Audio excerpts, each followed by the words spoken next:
Chapter 4:29. When E pursed her lips. Of course not. Oh. Gu Heng glanced at her, but did not comment. When E was silent for a few seconds before she said unhappily, "If I say that I want them to stay for a few more days and get rejected, how embarrassing would that be? It's time for them to leave. Otherwise, it won't be easy to get them to come back next time if they get bored." Gu Heng took a sip of the soup and put down the bowl. He said seriously, "I heard that something has happened to the pleasure group in China. Ling Han has been keeping his cool. He hasn't mentioned it since you refused to let him leave. His small company will only cause a small stir in Lanjiang. It won't be a big deal even if it collapses in the end. I think he just needs to focus on accompanying Yan Yan." Wen Yi felt sorry for her daughter and did not care about her future son-in-law's career. In fact, she had also heard about the pleasure group's incident, but she deliberately turned a deaf ear to it.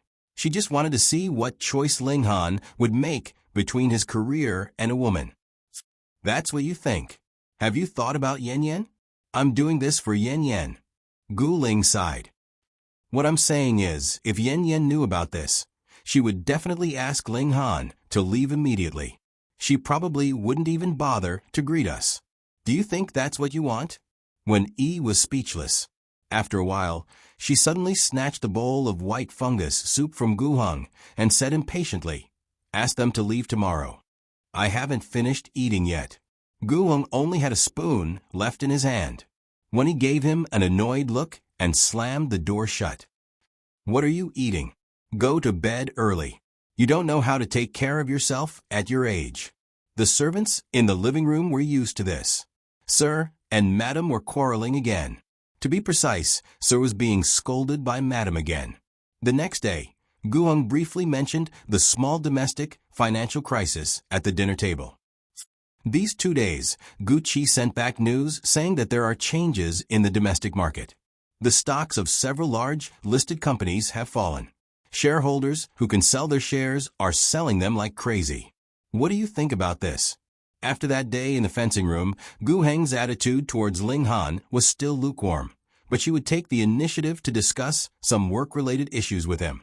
She would also discuss international financial news or current events with him. Everyone was used to this. "I think there's more to this matter than meets the eye." Ling Han put down his chopsticks, took a sip of water, and said seriously, "The several listed companies that have fallen continuously are all founding companies of well-known brands. This is also the reason why the shareholders are panicking. However, there is no change in the overall stock market. It may be manipulated." Gu Ling glanced at him with a hint of admiration in her eyes. "What about pleasure?" "There seems to be a lot of trouble recently. Do you need help?" "It's okay. Pleasure has a strict internal system. No matter what happens, there will be someone to deal with it. I've already arranged it before I came. Thank you for your trouble, uncle." Ling Han's attitude was neither servile nor overbearing. Even in front of his future father-in-law, who was once known as the god of stocks, he was calm and composed. "Don't be so stubborn. When the time comes, you'll lose your marriage money. My daughter will have nothing to eat with you." When E rolled her eyes at him with a look of disdain. "Auntie, you mean you agree to my marriage with Yan Yan?" Ling Han was stunned, and there was a hint of disbelief in his eyes. "What does it matter if I agree or not? Haven't you been holding the marriage certificate all this time? Can I force my daughter to divorce you?" When E had always been like this. She had no scruples when speaking. When Ling Han first came, she still put on the appearance of a rich lady. Every day, she put on airs and acted like she was unreachable. Ever since she dragged him to the mine, her entire style changed. She couldn't hide it anymore. In Gu Xinyan's words, if when E had been born in a time of war, it was very likely that she would have gone to the mountains and become a bandit. "You and my father both agreed, right?" Yi Huanyan asked cautiously. Wen Yi snorted and grabbed her hand. "Just make do with it first. If you can't, then we'll talk about it. Make do with it." When she heard this, Ji Xiaoya choked on a mouthful of water. Gu Xinian helplessly patted her back. The dream lover of thousands of women in Lanjiang City, the Golden Bachelor, in Wen Yi's eyes, was just a person who could make do with it. The corners of Ling Han's lips twitched visibly. His mother-in-law was really carefree. Gu Hong smiled and glanced at his wife.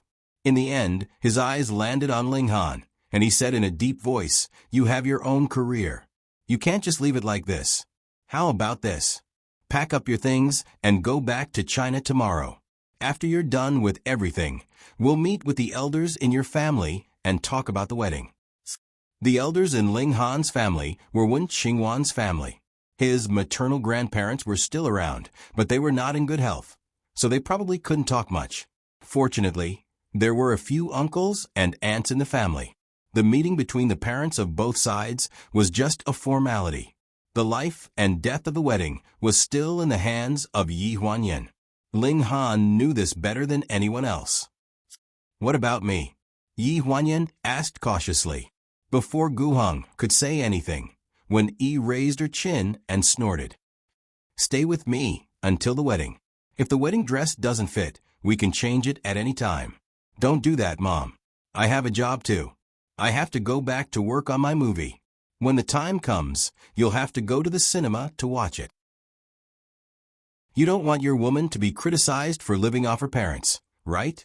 Gu Hong couldn't bear to see his daughter begging his wife, so he coughed and said, "Your mom hired the Italian designer Joy to design your wedding dress. She hasn't arrived yet, so you have to stay at home for 2 more days. You can only leave after Joy meets you, confirms the style of the wedding dress, and measures your figure.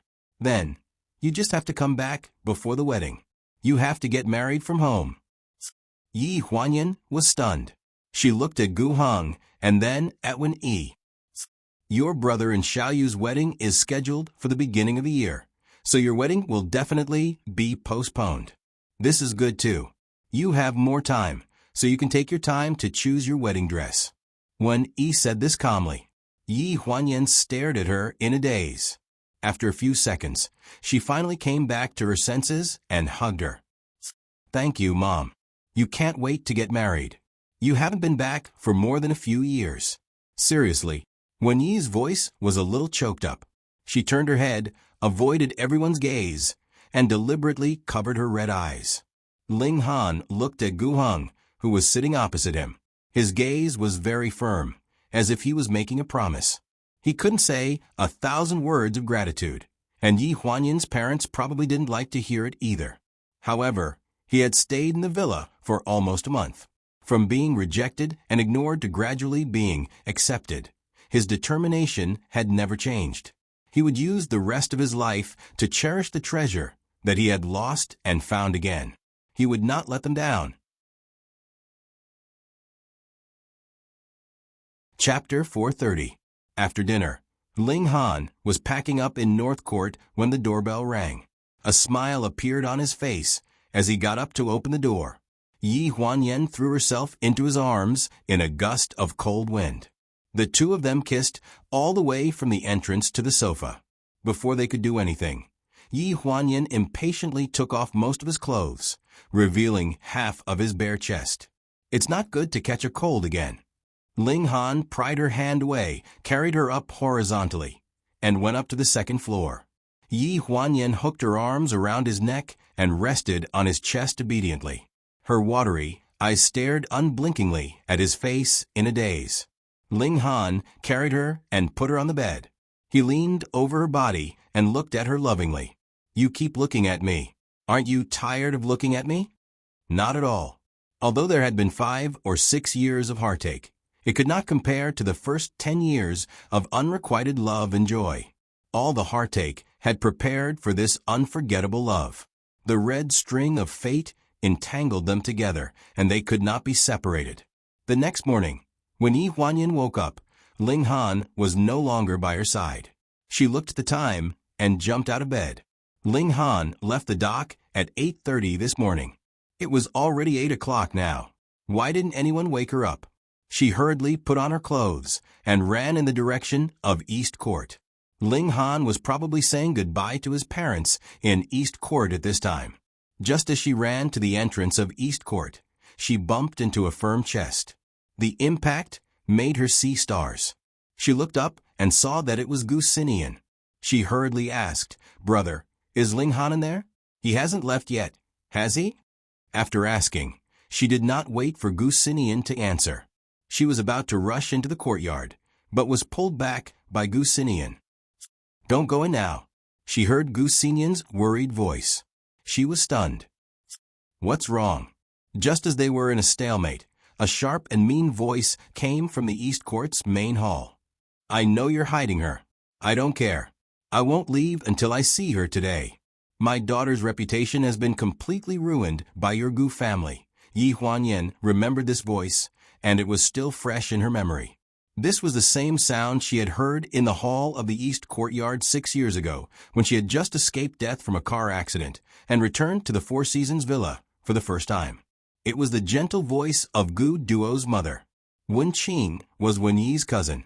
They did not have a good relationship, but 32 years ago, in the spirit of sacrifice, she sent her biological daughter to the Four Seasons Villa to be the daughter of Wen Yi, who had lost her beloved daughter at that time. She replaced Yi Huanyan's identity and was the second daughter of the Gu family for more than 20 years. It sounded like a deep sisterly love, but for so many years, Wen Qing and her ambitious husband had used this daughter's name to ask for a lot of things from the Gu family. It could be said that this woman, who was jumping up and down in the East Court's main hall without the slightest bit of elegance, had been paid for by the Gu family. However, there were such people in this world. They were greedy and insatiable. Yi Huanyan broke free from Gu Xinyan's hand and walked straight into the main hall. Ear-piercing cries and curses filled her ears.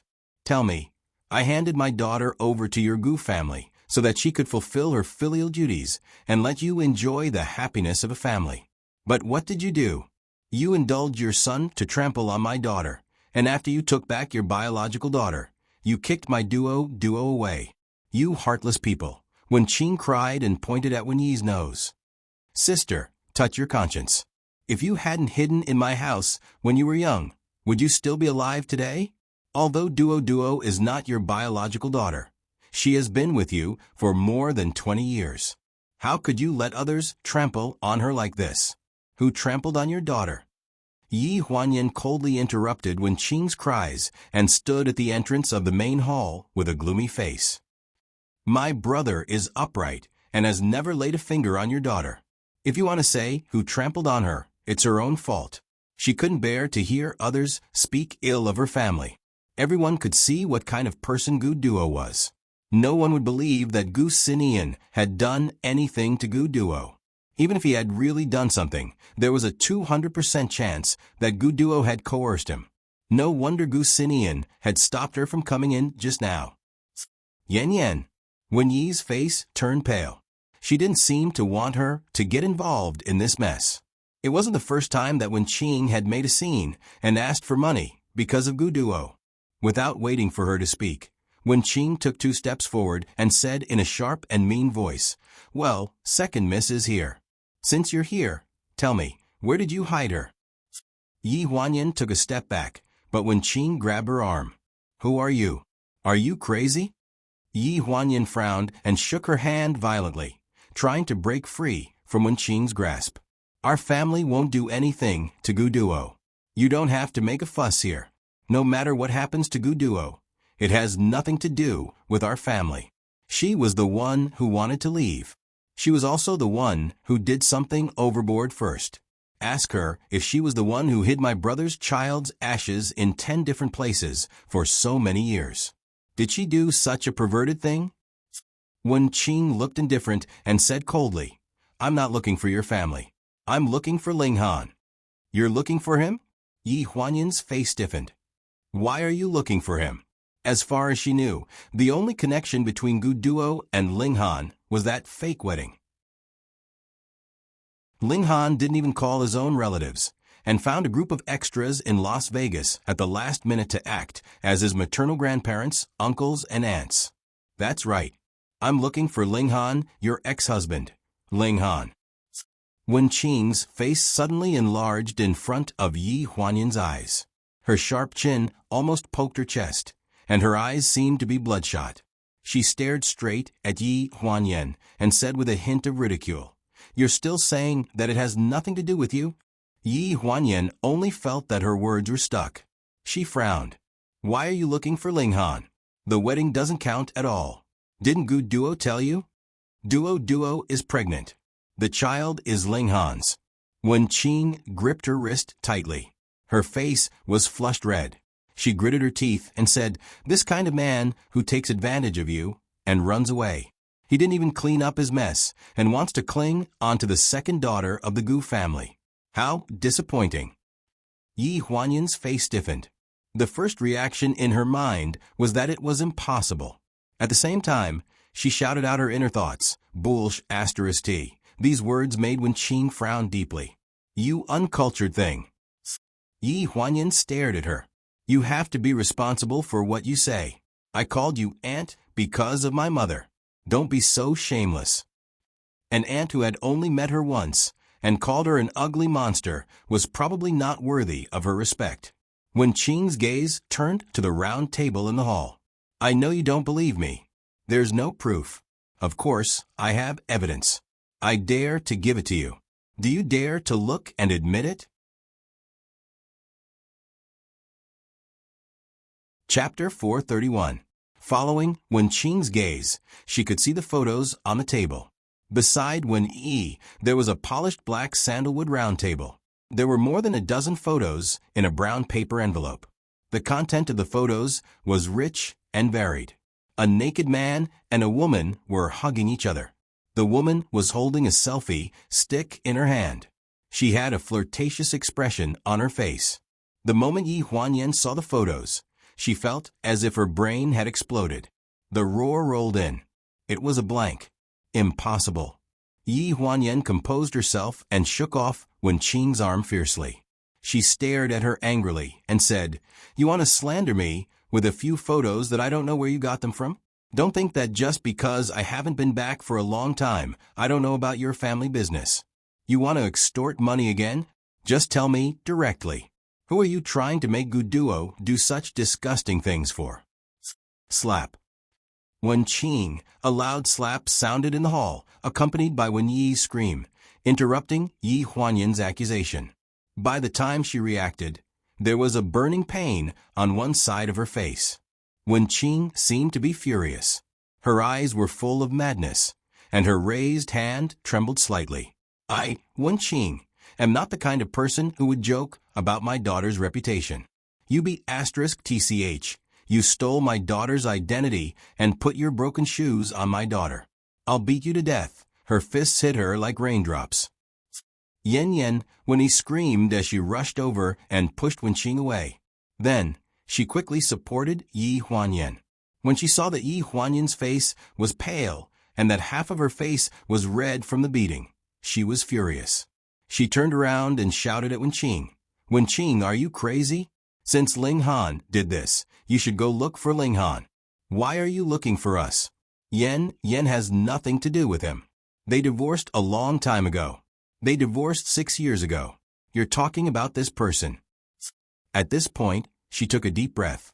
With a sharp gaze, she grabbed a handful of photos on the table and tore them into pieces in front of Wen Qing. "It has nothing to do with us." Pieces of paper fell all over the hall like snowflakes. When Gu Heng finally arrived, Wen Yi had already grabbed Wen Qing's neck and slapped her several times, causing blood to flow from the corner of her mouth. He hurriedly pulled Wen Yi away and turned to glare at Gu Sinian. "Why didn't you pull her away?" The two sisters were like enemies in their previous lives. They would fight whenever they met. It had been like this for decades. Wen Yi had a strong personality. She had always disliked Wen Qing's pretentious appearance. It was not the first time that they fought. Over the past few decades, the two of them had tugged at each other's hair and clothes countless times because of whether Gu Duo was doing well in the Gu family. However, Wen Qing was very shrewd. Although they fought, she would take the money and leave in the end. After so many years of asking for her daughter from the Four Seasons Villa, she had never taken the initiative to take anyone away. Gu Sinian stood beside Yi Huanyan and patted her head. "I think that if you had seen what happened, you would have done it yourself. My mother was gentler. Yi Huanyan was holding an ice pack in her hand and applying it to her face. Although the slap mark could no longer be seen, it was obvious that she had been bullied. At this moment, Wen Qing was sitting on the ground with blood all over her face. Her delicate curly hair was pulled until it looked like a dirty bird's nest on top of her head. Her clothes were even worse. What happened? Gu Heng had just returned after sending Ling Han off. The two of them chatted for a few minutes at the dock, but Yi Huanyan didn't show up.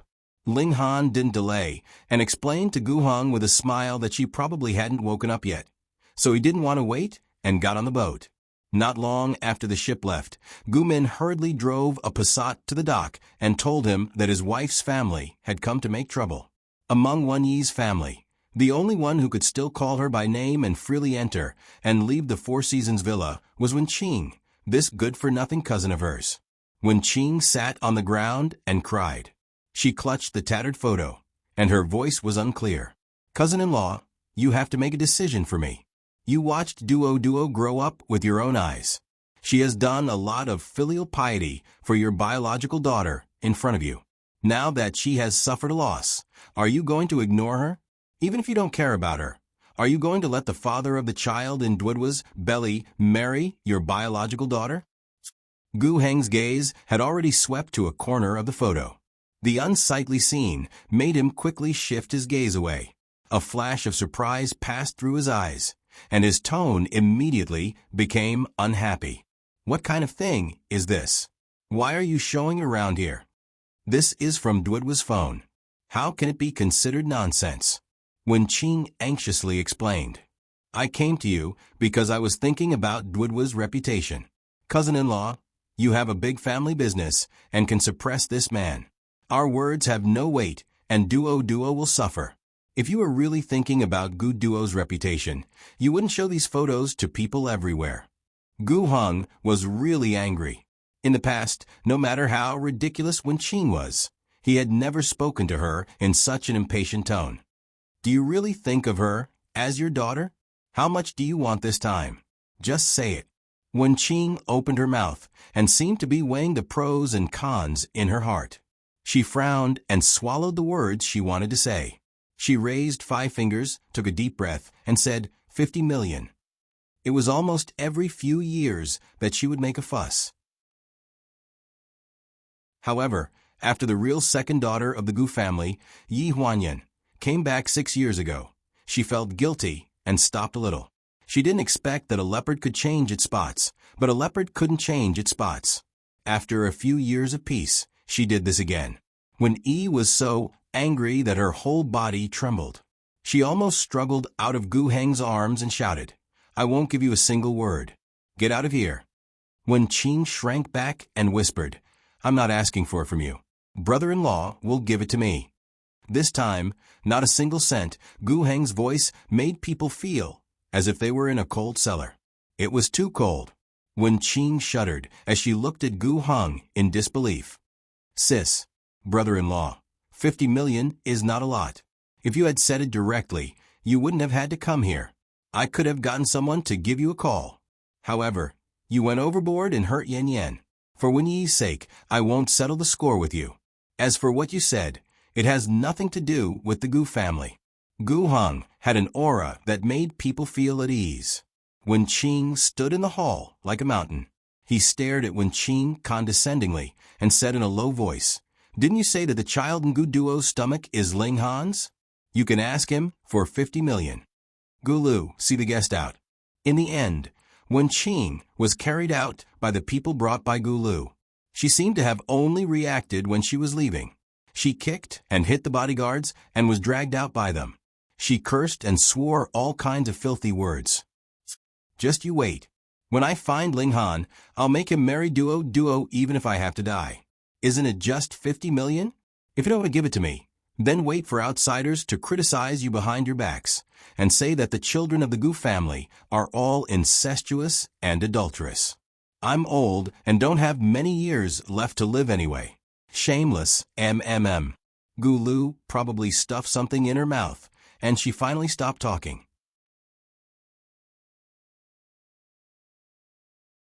Chapter 432. Only their family members were left in the living room. Some were standing and some were sitting, but no one spoke. Sinian, why did I just see a crazy woman being dragged out? Ji Xiaoya's voice broke the silence in the living room. She stepped into the living room and realized that everyone was there. Gu Sinian was in front of Yi Huanyan, so she didn't notice that Yi Huanyan was holding an ice pack to her face. She smiled and said, "Dad, Mom, Yan, you're all here. I watched a horror movie last night and didn't wake up in time, so I didn't come to have breakfast with you." I'm sorry. When Yi and Gu Hong had different expressions on their faces. The atmosphere was gloomy, and no one spoke. Gu Sinian gave her a look, but it wasn't obvious. So Ji Xiaoya only felt that he blinked.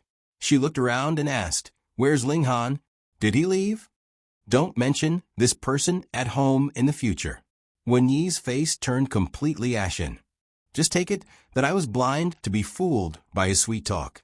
I actually thought that he was repentant and would treat Yan well.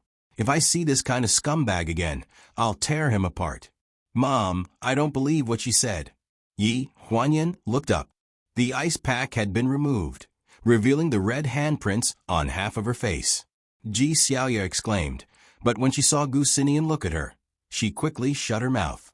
When Yi's expression was gloomy, she pointed at the crumbs on the floor and asked, "What about these photos?" Even if Wenqing was 100 times braver, she wouldn't dare to use fake photos to fool me. I'll ask Ling Han clearly. I think you've been possessed, Yan. After saying this, when Yi left the living room without looking back, a loud bang came from the second floor. It was the sound of the door slamming. Yi Huanyan looked at Gu Hong with bitterness in her eyes. Even though she didn't believe it was true, she couldn't explain what she saw in the photo. Therefore, at this moment, she was in a dilemma. She couldn't declare a clean break with Ling Han because of something that she hadn't figured out yet, nor could she desperately explain to her parents something that she didn't even know. He was inhumane. Gu Hong only glanced at her with a hint of disappointment in her eyes before she entered the room as well. Not long after, there was a knock on the door upstairs. After a long time, there was no answer. After her parents left, Ji Xiaoya finally dared to speak. "What's going on? Yan, what happened to your face? Did your parents hit you? How could Dad and Mom bear to hit her?" Gu Sinian glanced at Ji Xiaoya. "It was Auntie who did it." "Auntie?" Ji Xiaoya frowned. She seemed to have thought of something. F***, that crazy woman? Gu Sinian stroked Yi Huanyan's head and comforted her gently. "Mom has a bad temper. She'll be fine once she calms down."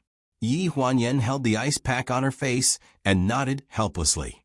"Don't worry about me. I'm fine. I just feel like my efforts this month have been in vain. Once bitten, twice shy." Gu Hong and Wen Yi were both afraid.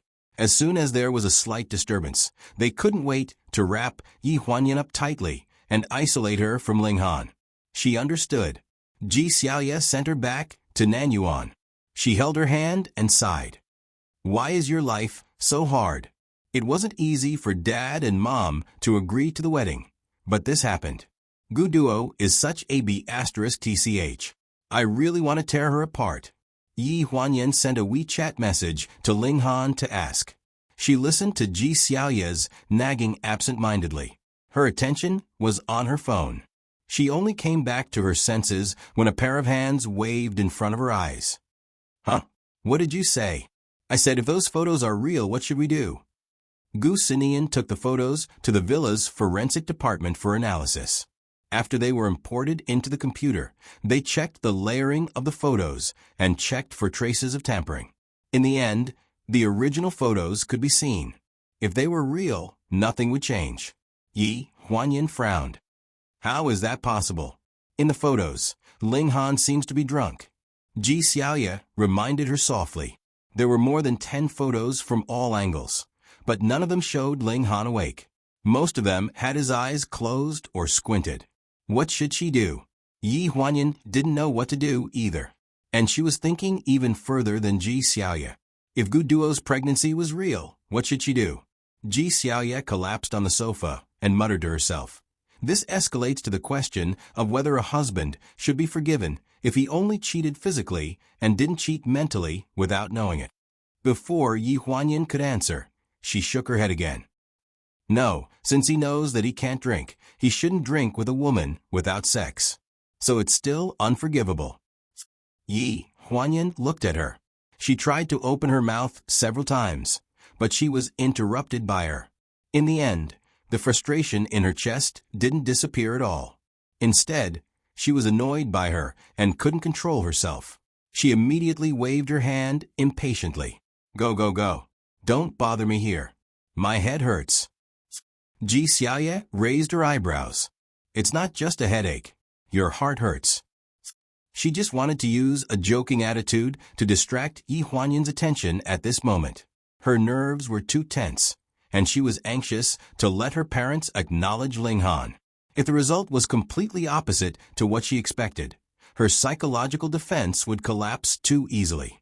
At that time, it would be uncontrollable. Actually, I've been there. Gu Xinian has slept with so many women. If I cared about every one of them, my life would probably be like yours every day. So, I'm an idealist. I'm satisfied as long as he loves me. When Ji Xiaoye left, she left these words, which echoed in Yi Huanyan's mind for a long time. She hugged her phone and leaned on the sofa.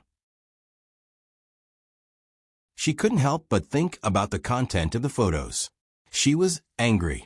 Even though she knew that Ling Han wouldn't really betray her, she was still very angry. Why couldn't Ling Han take care of his own safety? Why did he go drinking with Gu Duo? Why did he spend a night with Gu Duo after drinking too much? He was completely naked. Her phone flashed. Her eyes lit up, but when she saw the content, they instantly dimmed. The results of the photos are out. I haven't shown them to Mom and Dad yet. I sent them to your email. Take note. Gu Xinian's message was concise and to the point. It didn't reveal any results, so it didn't make her think too much. And the Gu family's DNA testing department was ridiculously efficient. In fact, compared to the DNA testing department, Yi Huanyan wanted to hear Ling Han's reply first. There was no signal at sea. But after half a day, there was still no response from her phone. She was a little flustered.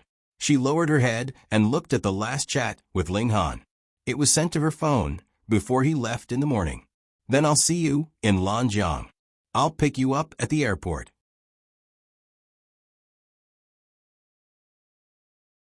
Chapter 433. Yi Huanyan flipped open the small, silver-white laptop in her hand. Her mailbox was logged in, and when the screen was unlocked, a new email notification popped up. There were 3 emails in total. The latest one was from Gu Xinian, and the other 2 were work emails for remaining life. Her fingertips stayed on the screen for a few seconds before she finally slid to the email with the title, Remaining Life's Review Results. She hoped that it was good news, so that she could prove that she was in luck today. When she opened it, there was a row of red words. Failed review. Reason for failure review. False sibling relationship. Incestuous relationship. Following that was a summary of the review process by the creative team and 2 solutions. One was to change the script and shoot a new movie, and the other was to find a way to get the review done through connections. No matter which option it would require manpower and material resources beyond the budget. The first option was not feasible, as Guan Nai was nowhere to be found since the day the movie was shot. The second option, based on Yi Huanyan's current level of connections in China, she could only rely on her family if she wanted to get the review done. After reading the entire email, Yi Huanyan took a deep breath and began to comfort herself. Although it was bad news, it might be good luck for her. With trembling hands, she clicked on the second email. It was about Remaining Life's poster and the first promotional video. Haiyan Media had hired an advertising producer at a high price to create it. The images were beautiful, and every frame could be taken out and saved separately. But every frame was full of advertising vibes. Don't be angry, don't be angry. Good luck, good luck. Finally, she clicked on the email link to restore the photos. Photos were spread out in front of her, and as she scrolled down, She finished looking at all the photos in just a few seconds. The next day, Gu Xinian and Ji Xiaoye sent Yi Huanyan to the pier. She carried a small bag on her back and an 18-inch box in her hand. Beside her was Now Now. It was rare that Now Now didn't lower its head to play games. It was looking up at its mommy worriedly. The group of people shivered in the wind at the pier for a long time, but Gu Hong and Wen Yi were nowhere to be seen. Why aren't they here yet? I'll get Gu Lu to rush them again. Ji Xiaoye took out her cell phone and was about to make a call when Yi Huanyan interrupted her. Don't call them. I don't think Mom and Dad want to come. I'm not going to wait anymore. Help me tell Mom and Dad well. With that, Yi Huanyan reached out to Nano. Let's go, Nano. Nanao grabbed her hand. When they were leaving, he looked back at the gate of the villa reluctantly. After the boat left, he suddenly shouted, Grandma. Yi Huanyan turned around abruptly and saw that Gu Hong and Wen Yi had just gotten out of Maybach and were hurrying toward the pier. The boat was moving so fast that she could no longer see their expressions, only their silhouettes. Gu Min, turn around, turn the boat around, Yi Huanyan shouted. When she turned around again, she saw that Gu Hong had raised her hand and waved at her, indicating that she didn't need to turn around. Second miss, are we still going back? Gu Min asked hesitantly. No need. Yi Huanyan raised her hand and waved desperately. There was a hint of bitterness in her trembling voice. Parents are always looking out for you. It's just that everyone has their own perspective on things. If they think that you have too many difficulties with someone, they will naturally not like that person. They all want you to have a smooth life. When the plane landed, it was in the afternoon. Lanjiang City's airport was packed. Nanao was still jet-lagged and dozed off while sitting on a luggage trolley. There was only a small 18-inch suitcase on the trolley. He sat on it and swayed, but he couldn't fall off. Before boarding the plane, Yi Huanyan sent her flight information to Ling Han. She had just turned on her phone and received a very short message. I'm on a business trip, so I can't pick you up. I have something to do. Yi Huanyan frowned. She didn't know when Nanao woke up, but he snatched her phone and glanced at it. His recognition of words was comparable to that of a 6th-grade student, so it was effortless for him to read. Perfunctory. 2 words that didn't belong to someone his age jumped out of his mouth. Then the phone returned to Yi Huanyan's hand. Yi Huanyan turned a deaf ear. Your father is very busy, so we'll wait for Uncle Gu Chi to pick us up. Nanao shrugged. The black down vest made his face look even paler. The person who came to pick them up was Chinyin. Gu Chi was busy dealing with the recent financial crisis in Lanjiang City. He was so busy that he couldn't find time, so this job was given to Chinyin, who had signed a contract with Haiyan Media. On the way to the company, Yi Huanyan didn't mention anything about Ling Han. Instead, she chatted with Chun-Yin about her recent life. I think being an artist is quite interesting. Those dances aren't that difficult, and the training isn't as tiring as practicing martial arts. It's just that I'm not very good at singing. Why don't I go to an actor's training class and become an actress? Chun-Yin had signed with Haiyan Media. She was originally an athlete and had a fan base, so it was not unusual for her to switch to the entertainment industry. Previously, when Yi Huanyan was filming Remaining Life, Gu Chi had asked her to make a few cameo appearances on a whim. She had a good sense for the camera, so Gu Chi decided to sign her. Sister Yan Yan, why didn't you come back with Brother Ling Han this time? Oh, he had something to do at the company, so he came back first. Yi Huanyan avoided Chinyin's gaze. She was a little absent-minded. Is it because of that stock market manipulation case? Chun-Yin looked at her inquisitively. I think Assistant Gu has been troubled by this matter recently. Several media companies in Lanjiang City are in a terrible fix. Is Pleasure Media the same? Yeah, it should be. Ling Han came back because of this matter. If he was busy, it was probably because of this matter. However, Yi Huanyan's tone was uncertain because this was only her guess. Guesses weren't 100% accurate. In the 2 days after Ling Han left the Four Seasons villa, he hadn't contacted her much. They had barely talked about work. She had called him when his flight was about to land, but he had hung up on her. He had replied with a text saying that he had just landed and was in a meeting at the company. While she was in a daze, Chen-in had already changed the topic. She said excitedly, "There's a dinner tonight at Second Sister's place. They said they want to give you a welcome dinner." "Little Five, I have something to do tonight, so I won't be able to make it. Maybe another day."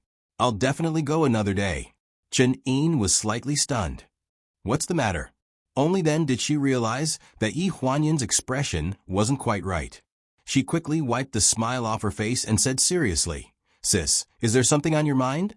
What are you doing tonight?" "I have to go to Pleasure Media." Yi Huanyan's tone was very serious. She couldn't explain why, but her instincts told her that something seemed to have happened to Ling Han. Or, rather, he was hiding something from her. She had to go and take a look. "I'll leave Na-Neo to you guys. Just don't let him drink."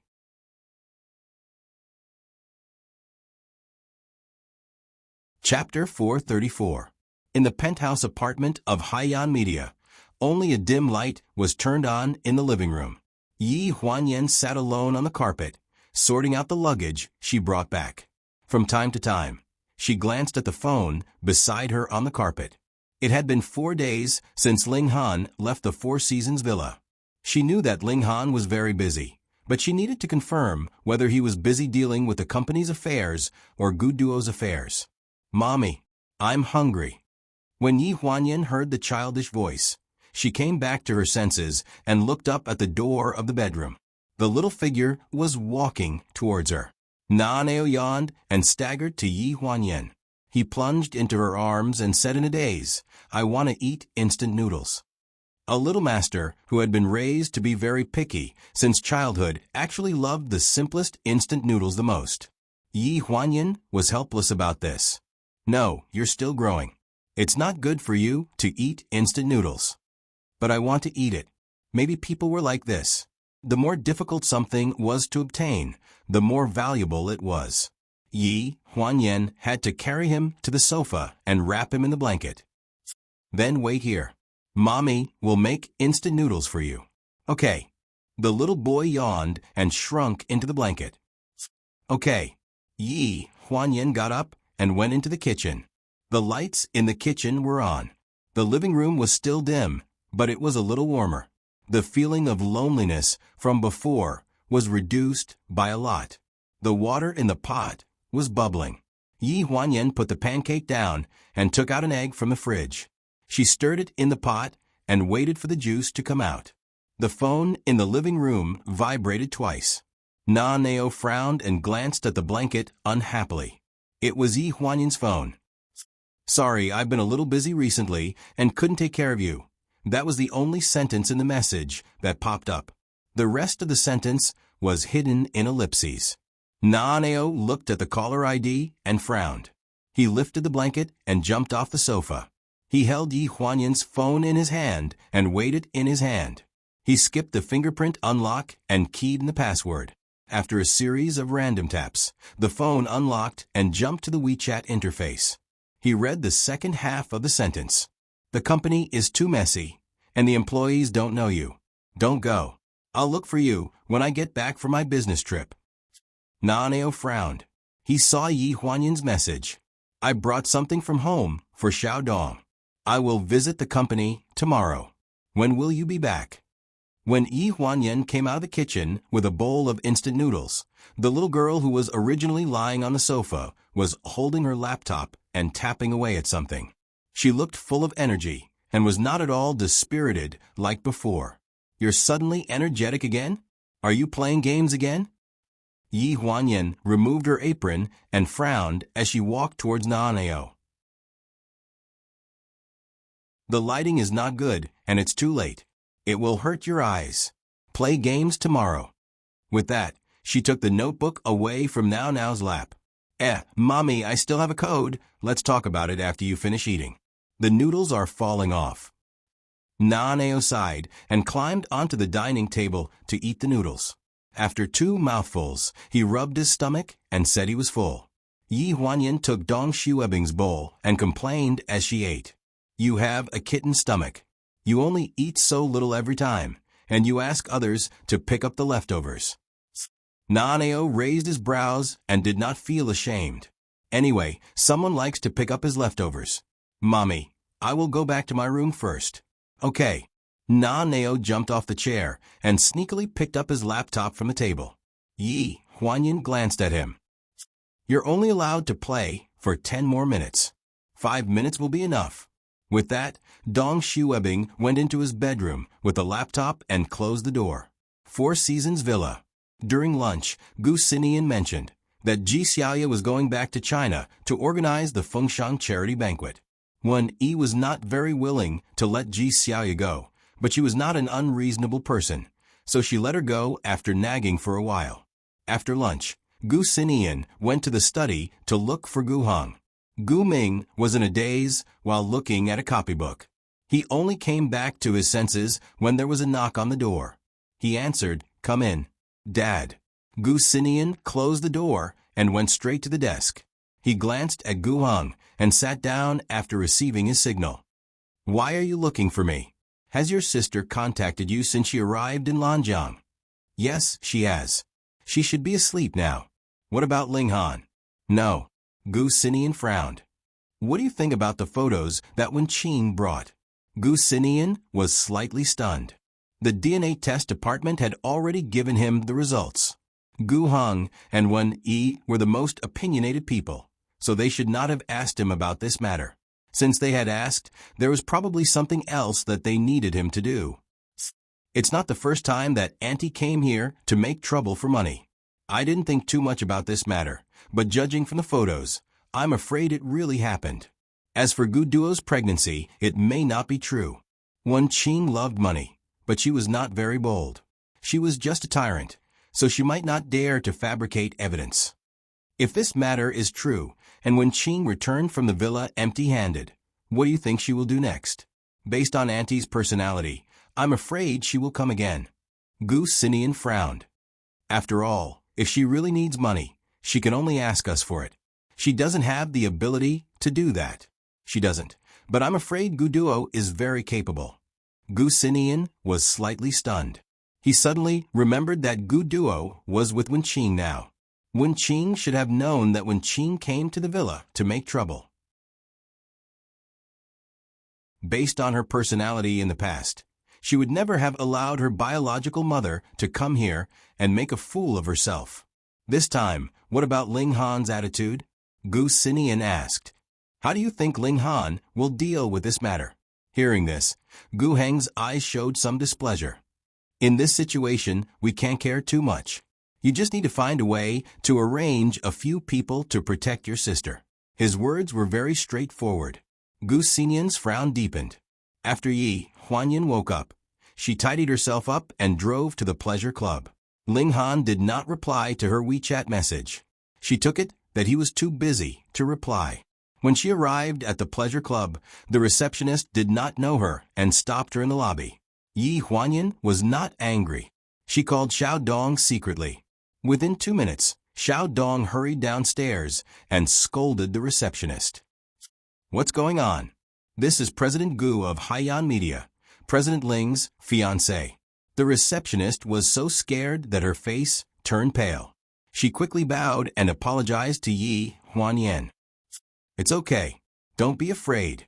You were not here the last time I came here. It's normal that you don't know me. Yi Huanyin passed the snacks to Xiao Dong. Take this and share it with the rest of the president's office. I wanted to buy some snacks from other departments, but I can't put them in the car. Let's wait for another chance.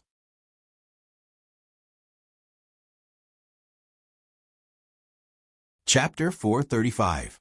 You don't have to be so polite. You should know what those people in the assistant team are like. Xiao Dong smiled and took the snacks. All of them are so arrogant. Other than Manager Ling, they don't respect anyone in the company. Why are you still spoiling them? At the mention of Ling Han, Yi Huanyin couldn't help but ask, when is President Ling coming back? You also don't know? Xiao Dong was shocked. I was just about to call you to ask about it. What happened? Yi Huanyin frowned, vaguely realizing that something was wrong. My communication with President Ling has always been a little messy. Recently, the decisions of several major projects in the company have been made by the board of directors. And those projects, especially the expansion plan of the hot spring village in the western suburbs, were rejected by President Ling before. But I couldn't get in touch, so I could only watch them make the decision. What do you mean by not good communication? Yi Huanyan's face changed. Can the board of directors reject his proposal now? What is this? Ling Han is the company's CEO, and he has the final say on whether a project is approved. Under normal circumstances, the board of directors will raise their hands to vote on whether to approve a project or not.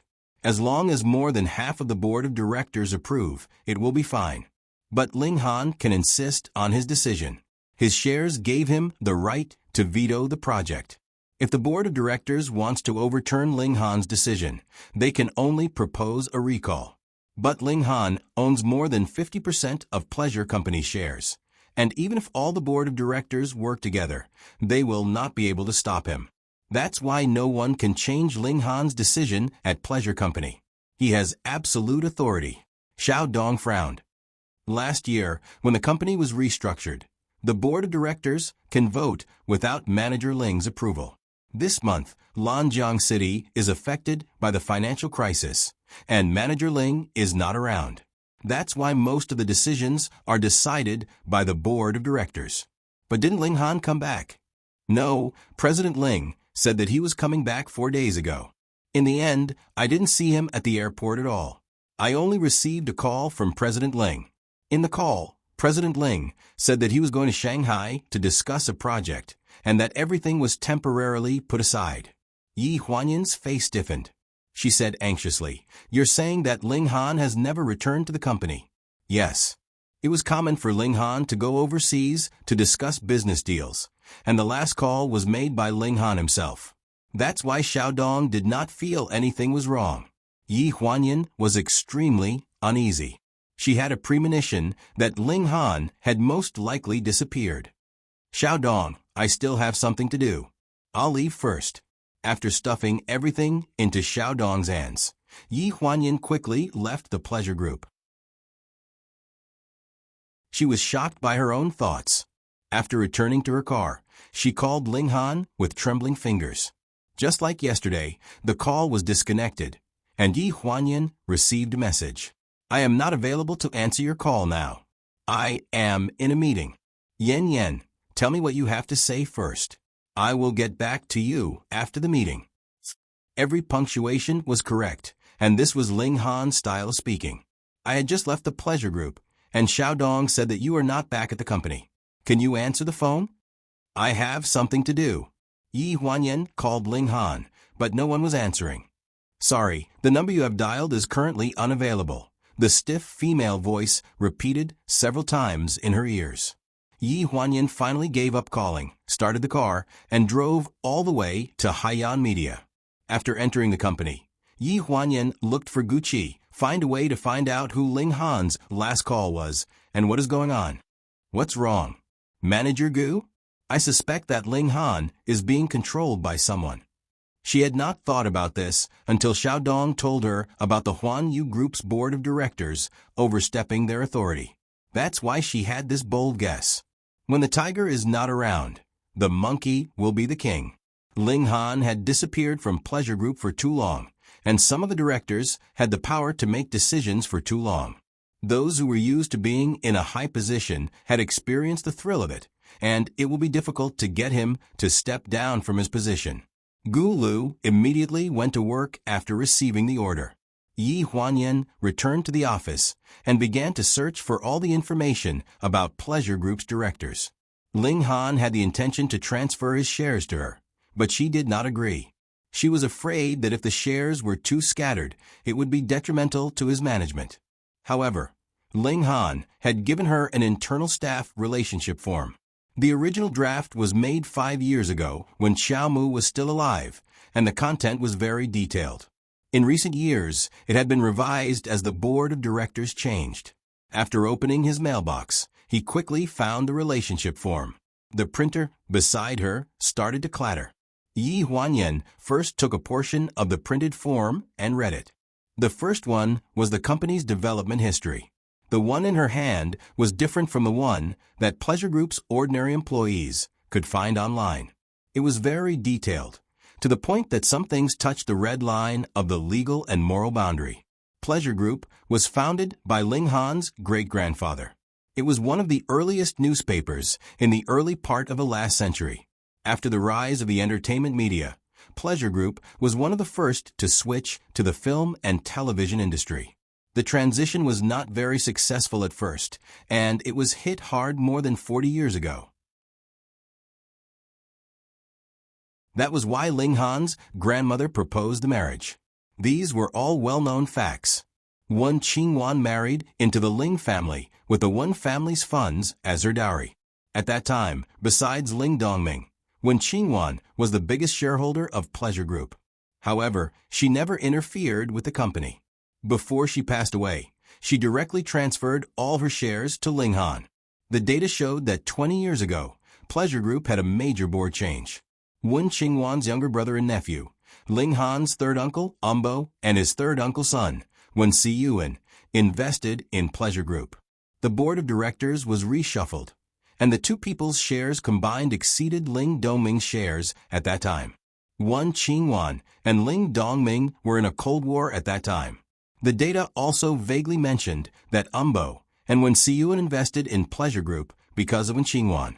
Yi Huanyan guessed that it was because of a change of heart with Ling Dongming that Wen Qingwan suddenly made such an outrageous move. Pleasure Group had just stabilized its foundation in Lanjiang City and did not need to attract investors to make such an unreasonable request. Did Ling Dongming agree, without considering the overall situation because of his guilt towards Wen Qingwan? No matter how much she thought about it, these were only her guesses. She did not have time to guess the thoughts of the older generation. She quickly flipped to the bottom and continued to look at the relationship between the board of directors. After Umbo and Wen Siyuan invested in Pleasure Group, they had always been an inconspicuous existence. Although they held shares that were second only to Ling Dongming's, and there were even cases where the father and son's shares combined exceeded Ling Dongming's in the later board of directors reshuffled. There was no record of them doing anything unusual.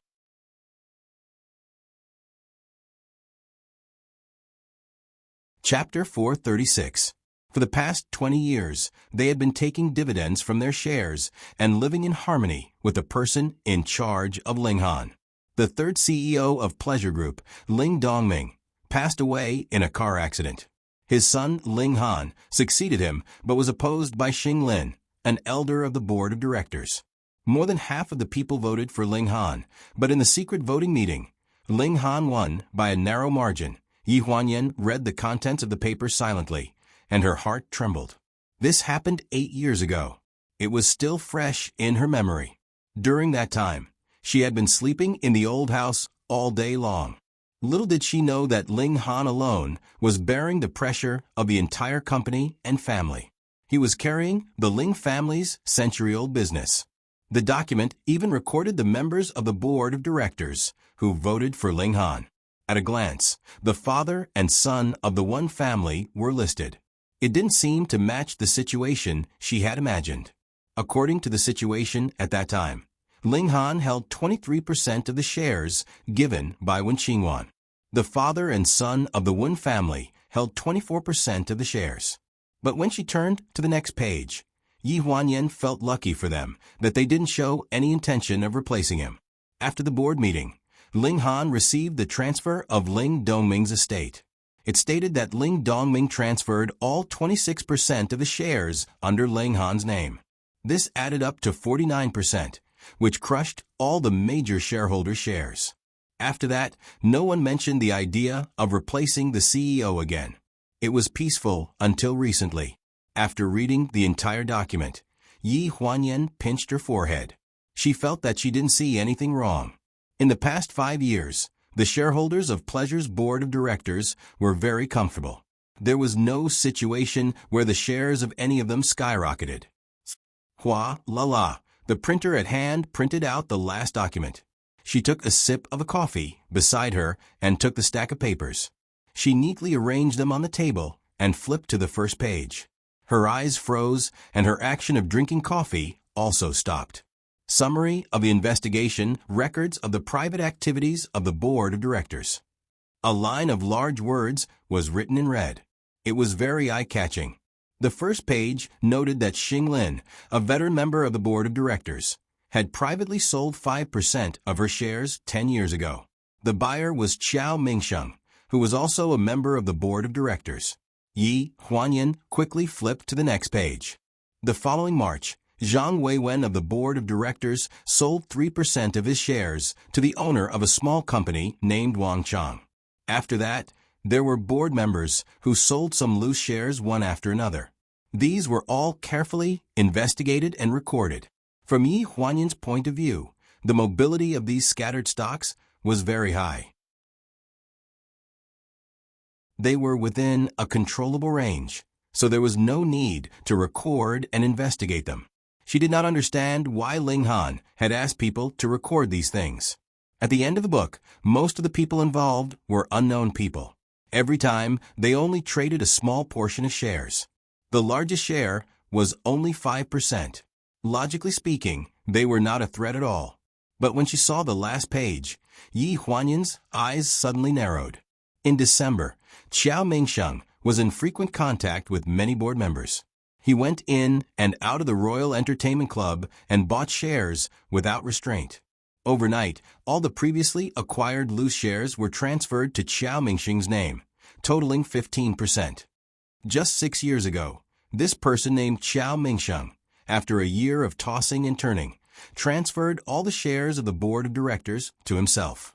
He even successfully avoided the members of the board of directors who were his enemies and bought their shares using the method of hitting a cow from behind a mountain. This record was only written 6 years ago, and the writer was Qiao Mu. When she saw the name Qiao Mu, Yi Huanyan understood a bit.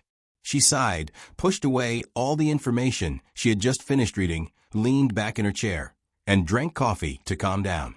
The last record was clearly written by Qiao Mu alone. The beginning and the end of the record did not seem to be connected, but if she thought about it carefully, she could find some clues. After drinking coffee, she opened the history of the board of directors of the company. As expected, she found the personnel changes of Qiao Mingsheng. Just 6 years ago, after he privately bought 15% of the shares, he suddenly resigned from the Royal Entertainment Club and no longer participated in the management of the department that he was originally in charge of. Yi Huanyan rubbed her chin, guessing that it might be Ling Han's arrangement. Knock, knock, knock. There was a knock on the door. Come in. President Gu, my brother has investigated the matter you mentioned. Gu Qi walked in with a solemn expression. Gu Lu investigated? Tell me. Yi Huanyan quickly looked up. Gu Lu was very efficient. If it were not for the fact that they were on the other side of the ocean and there was a time difference, Yi Huanyan originally planned to ask him directly. She did not expect that after ordering Gu Qi to go down, he still asked him to investigate. My brother said that Mr. Ling Han's last call was made from the pier of the Four Seasons Villa. It was an overseas call, and the signal disappeared at Los Angeles International Airport. 7 hours later, the signal reappeared at Lanjiang City International Airport. After that, the signal was occasionally interrupted, and it has been in Shanghai ever since. Is it really in Shanghai? Yi Huanyan frowned in disbelief. Her intuition told her that the person she was talking to was not Ling Han, and his refusal to answer the phone made her feel even more uneasy. She even felt that he was being controlled. Gu Qi said seriously, "The signal is in Shanghai, which means that Mr. Ling Han's phone is definitely in Shanghai." Yi Huanyan frowned even more when she heard this. She felt that Gu Qi's words did not sound right. After a while, she suddenly stood up and looked at Gu Qi in a daze. "You said that his phone is in Shanghai, right?" Gu Qi nodded hesitantly. "Yes." "Then where is he?" Yi Huanyan questioned. Gu Qi was stunned. He suddenly came back to his senses and looked at Yi Huanyan in surprise. The person and the phone were not necessarily together. "Gu Qi, book a flight as soon as possible." I'm going to Shanghai. Also, tell me the address of Ling Han's phone as soon as possible. Yi Huanyan left in a hurry with a stack of documents in her hands. Gucci did not know how to react when he saw her in such a hurry. He chased after her and asked anxiously, "President Gu, where are you going?" "To a nightclub." Before the elevator closed, these words came out from the crack of the door. She had to take Na Neo with her. She would not feel safe leaving him alone in Lanjiang City.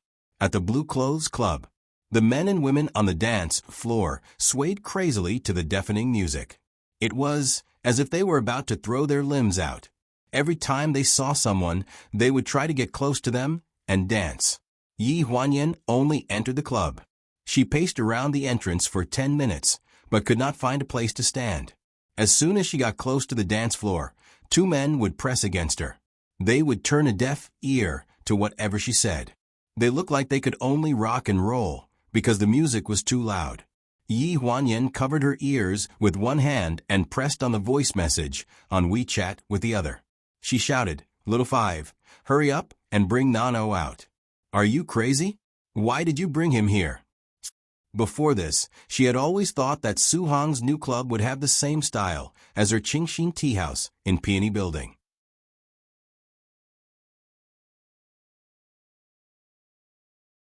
Chapter 437.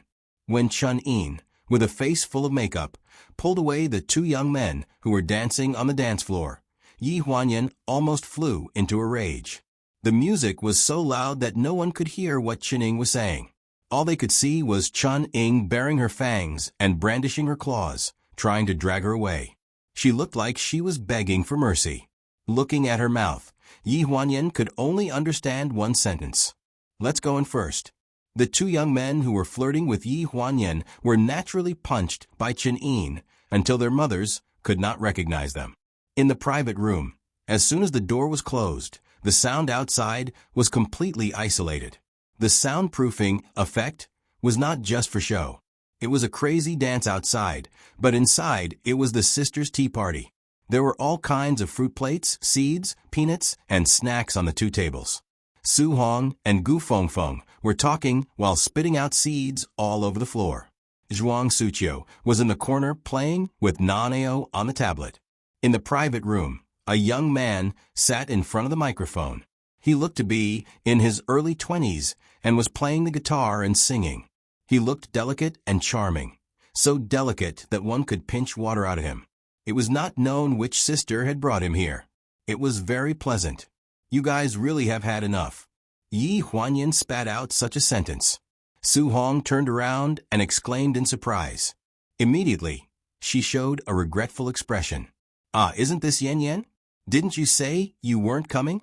If I had known, I wouldn't have let that handsome young man go. He must be the one you like. I'm here to pick up Nano. You guys are really bringing a child to such a place. What do you mean by such a place?" Su Hong put her arm around Yi Huanyan's shoulder enthusiastically. "I've already washed my hands of gold, okay? This place is full of a bunch of rock and roll youths.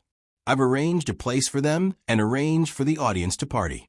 It's just in time for the recent rock and roll nostalgia craze." Yi Huanyan was forced to sit down on the sofa by her. "And no one is bringing the little guy to drink. Isn't he playing with Big Sister? I didn't expect Big Sister to be so good at playing with Big Sister." That's right.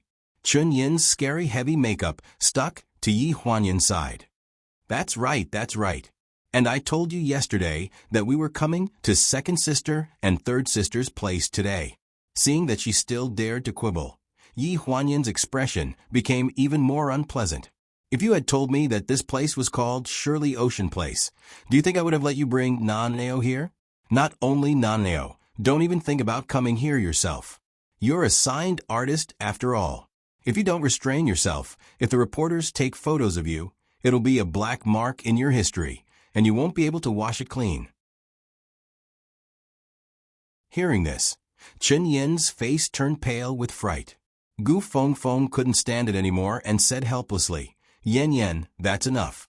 It's rare for everyone to gather together. Don't scare them. Second sister is big-hearted anyway. She won't take you seriously no matter what you say to her. But Xiao Wu, if you say a few more words, she'll be so scared that she'll vomit blood. Do you believe that she'll be able to escape the scene in minutes? Su Hong still had a smile on her face and looked indifferent. Chun Yin, on the other hand, turned around in shock.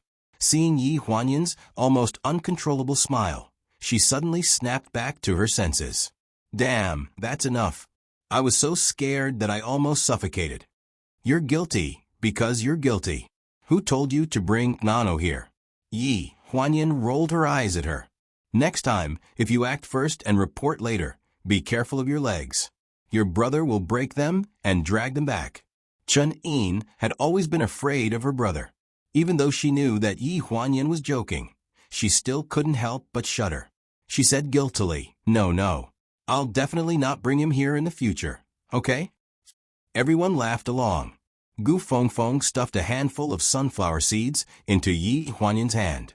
With a sneaky look, she moved closer to Yi Huanyan's ear and said, What do you think of that young man? She was talking about the young man playing the guitar. Yi Huanyan clicked her tongue twice. Sister Fengfeng, your son is about the same age as Naneo. That's not good. What are you talking about? I like the uncle type. Gu Fengfeng chuckled and looked meaningfully in Su Hong's direction. No way it's third sisters? Yi Huanyan looked surprised. Su Hong and Chun Yin were laughing together.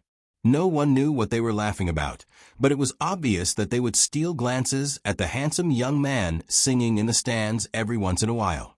It was obvious that they were up to no good. What's the background of that handsome young man? Third sister, don't be fooled. Yi Huanyan couldn't help but ask. That's a long story. Well, it's a long story. Gu Fengfeng grabbed another handful of sunflower seeds and stole a glance at Su Hong. She lowered her voice and said, To put it simply, Sister Hong had a glorious time when she was young. This little boy was accidentally born to one of her sisters. That sister threw the child to her and ran away. No one knew where she went until 10 years ago. Anyway, this little boy was only 13 or 14 years old at that time. His biological mother came looking for him and married a rich man. After that, she didn't have any children. When the rich man heard that she had a son, he asked her to find him and let him inherit the family business. Don't you think this kind of person has a good life? Yi Huanyan nodded in agreement. He has a good life. Then this little boy left with her at that time? Of course not. He knew that Su Hong wasn't his biological mother since he was young, but second sister really doted on him.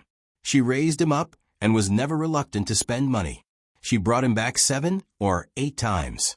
In the end, second sister was heartless and took that woman's money and deliberately showed it to this little boy. Only then did she give up on him. So now the misunderstanding has been cleared up. Of course. Gu Fengfeng's eyes were filled with love. The little wolf puppy is back. Now he's sticking to second sister every day and refusing to leave.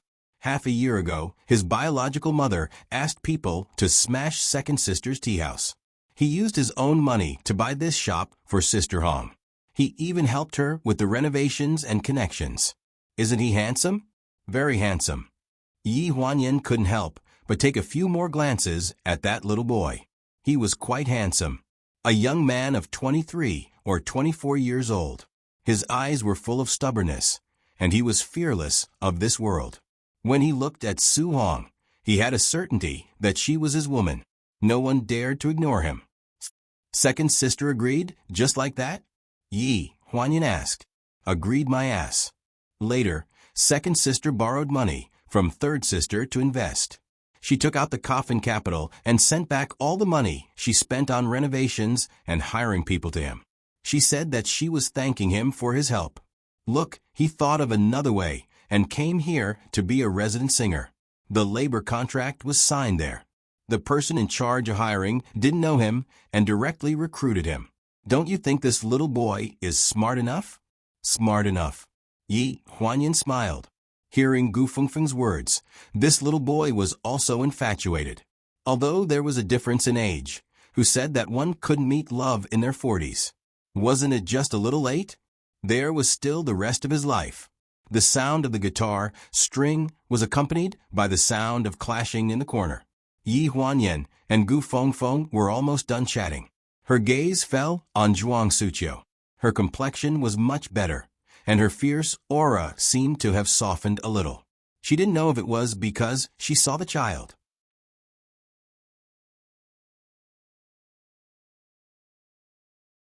Chapter 438. I'm not playing anymore if I keep losing. Na Nao threw down the laptop angrily and looked unhappy. Duel was the most inhumane game in the world. Then we can play something else. Zhuang Suqiu's voice was exceptionally gentle. Her white sweater accentuated her elegant temperament. I'm not playing anymore. Na Nao would only act like a spoiled child in front of the person he liked. Yi Huanyan sat over and stared at Duel on the tablet for a while. Suddenly, she smiled and mouthed something to Zhuang Suqiu.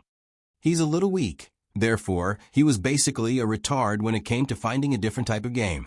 Zhuang Suqiu seemed to have seen through it all along. She simply put away the tablet and returned it to Na Nao. Then you can play by yourself. I'm not playing this kind of child's game. I'm going to work on my software. As he spoke, he took his laptop and sat at the bar furthest away from everyone. He put on his soundproof headphones and pretended to play with his things. Yen Yen, you're so lucky. Zhuang Suqiu suddenly said such a sentence, with a bit of envy. Yi Huanyan was slightly stunned. She followed her gaze and saw No. She nodded. Yes. Although the process was painful, at least I still have him. God is kind to me. You admit it so quickly. Aren't you afraid that I'll be sad? Zhuang Suqiu raised her eyebrows. Aren't you going to comfort me like the rest of them? You're our big sister. You're optimistic and strong. You single-handedly made a comeback in Zhuangyu Group and manage it well. Many people are jealous of your successful life. How can we comfort you? Zhuang Suqiu was stunned when she heard this. She stared at Yi Huanyan for a long time with a complicated expression. In the end, she smiled. Yeah, what's there to feel sorry for? Yi Huanyan was retreating in order to advance. Although it was said that there was nothing to console her about, in fact, she had listed out all the things that she had, which left her at a loss for words. A few days ago, that woman brought her 2 children to me and begged me to take them in. After all, they are his only descendants. Zhuang Suqiu's voice was very calm, as if she was talking about something very ordinary. Yi Huanyan's heart tightened as she listened. That woman was naturally referring to the mistress that her husband had found outside when she was in prison. To be precise, he already had a mistress before she went to prison. However, she did not give up. She felt that after she suffered for him, he would remember her kindness and mend his ways. Eldest sister was released from prison 3 years ago. She was the last one to be released from prison number 4. When she was released, second sister Gu Fengfeng had already used the batch of defective goods that she had given her as the first bucket of gold to open her own small clothing factory. She could be considered a small entrepreneur. Su Hong also used the money that Gu Fengfeng had lent her to set up a new business. Her business was doing very well, and she no longer had to worry about being caught by the police every day. Chun Yin had also won various domestic and foreign martial arts awards. She was halfway to the Grand Slam. When Zhuang Suqiu was released, her husband had already divorced her. He was living a carefree life with his mistress. Zhuangyu Group was on the verge of bankruptcy. Her parents, the people who loved her the most in the world, had both passed away. Yi Huanyan did not know how Zhuang Suqiu survived those 3 years. She took over a group that was in turmoil and relied on her own strength to make a comeback. However, God had eyes. Before she could punish those bad people, her ex-husband was suspected of illegal money laundering and was being hunted down. In the process of escaping, he committed suicide in the river. She was left with a mistress who didn't know anything. She brought a 6-year-old boy and a 4-year-old girl to her place and begged her to take them in. What happened after that? Yi Huanyan's voice was a little bitter. I didn't agree, and I didn't see her. Zhuang Suqiu took a deep breath and slowly exhaled. That woman knows that I like children, but she should also consider that those are her children. Yi Huanyan sighed silently, not knowing what to say. The two of them were silent for a long time. After a while, Zhuang Suqiu said in a muffled voice, "If my child had not been aborted in prison, it would have been about the same age as that boy." The world was full of sad people. When you thought that your life was miserable enough, fate would always find a way to torture you and make your life more painful. 10 miles of the ocean, a passing traveler. The only thing that could stay was a little bit of expectation for life. 3 years ago, Zhuang Suqiu was living with resentment. She wanted to make a comeback with her family's century-old foundation. But now, the advertisements of Zhuang Yu Group were everywhere, and her expectations were gone. Adopt a child. Yi Huanyan suddenly said. Zhuang Suqiu frowned, and a trace of disbelief appeared in her eyes. She did not seem to believe that Yi Huanyan would persuade her like this. I mean, even if it's not those 2 children, it's good to adopt a child at the orphanage. Yi Huanyan was experienced, so she knew what could support a person. It was when you saw life grow at a speed visible to the naked eye. Zhuang Suqiu did not answer, but seemed to be thinking about this matter. Chun Yin suddenly came over. "Sister, take me with you when you go to Shanghai tomorrow. I will be your bodyguard. I'm going to look for someone, not to fight. Why do I need a bodyguard?" Then Chun Yin pointed at Naneo.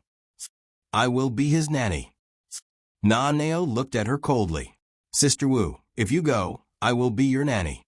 You don't even know how to cook instant noodles." "Hey, you little brat." Chun Yin jumped up.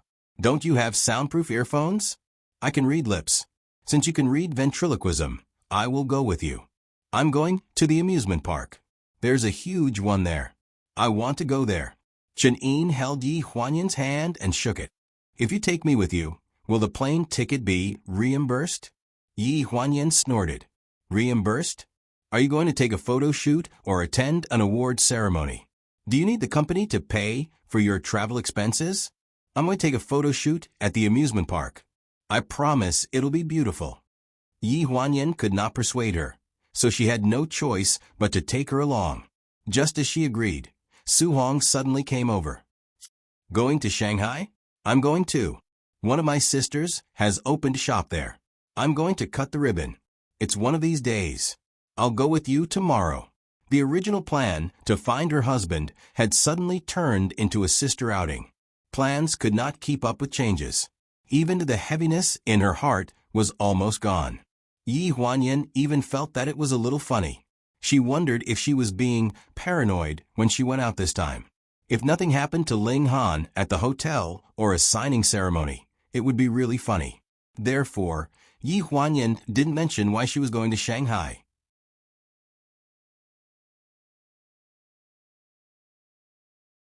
Chapter 439.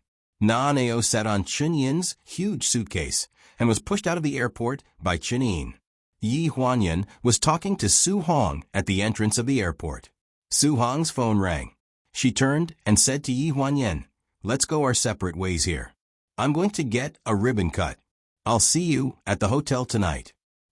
Yi Huanyan nodded and stuffed Chun Yin and Naneo into the car that was sent to pick them up.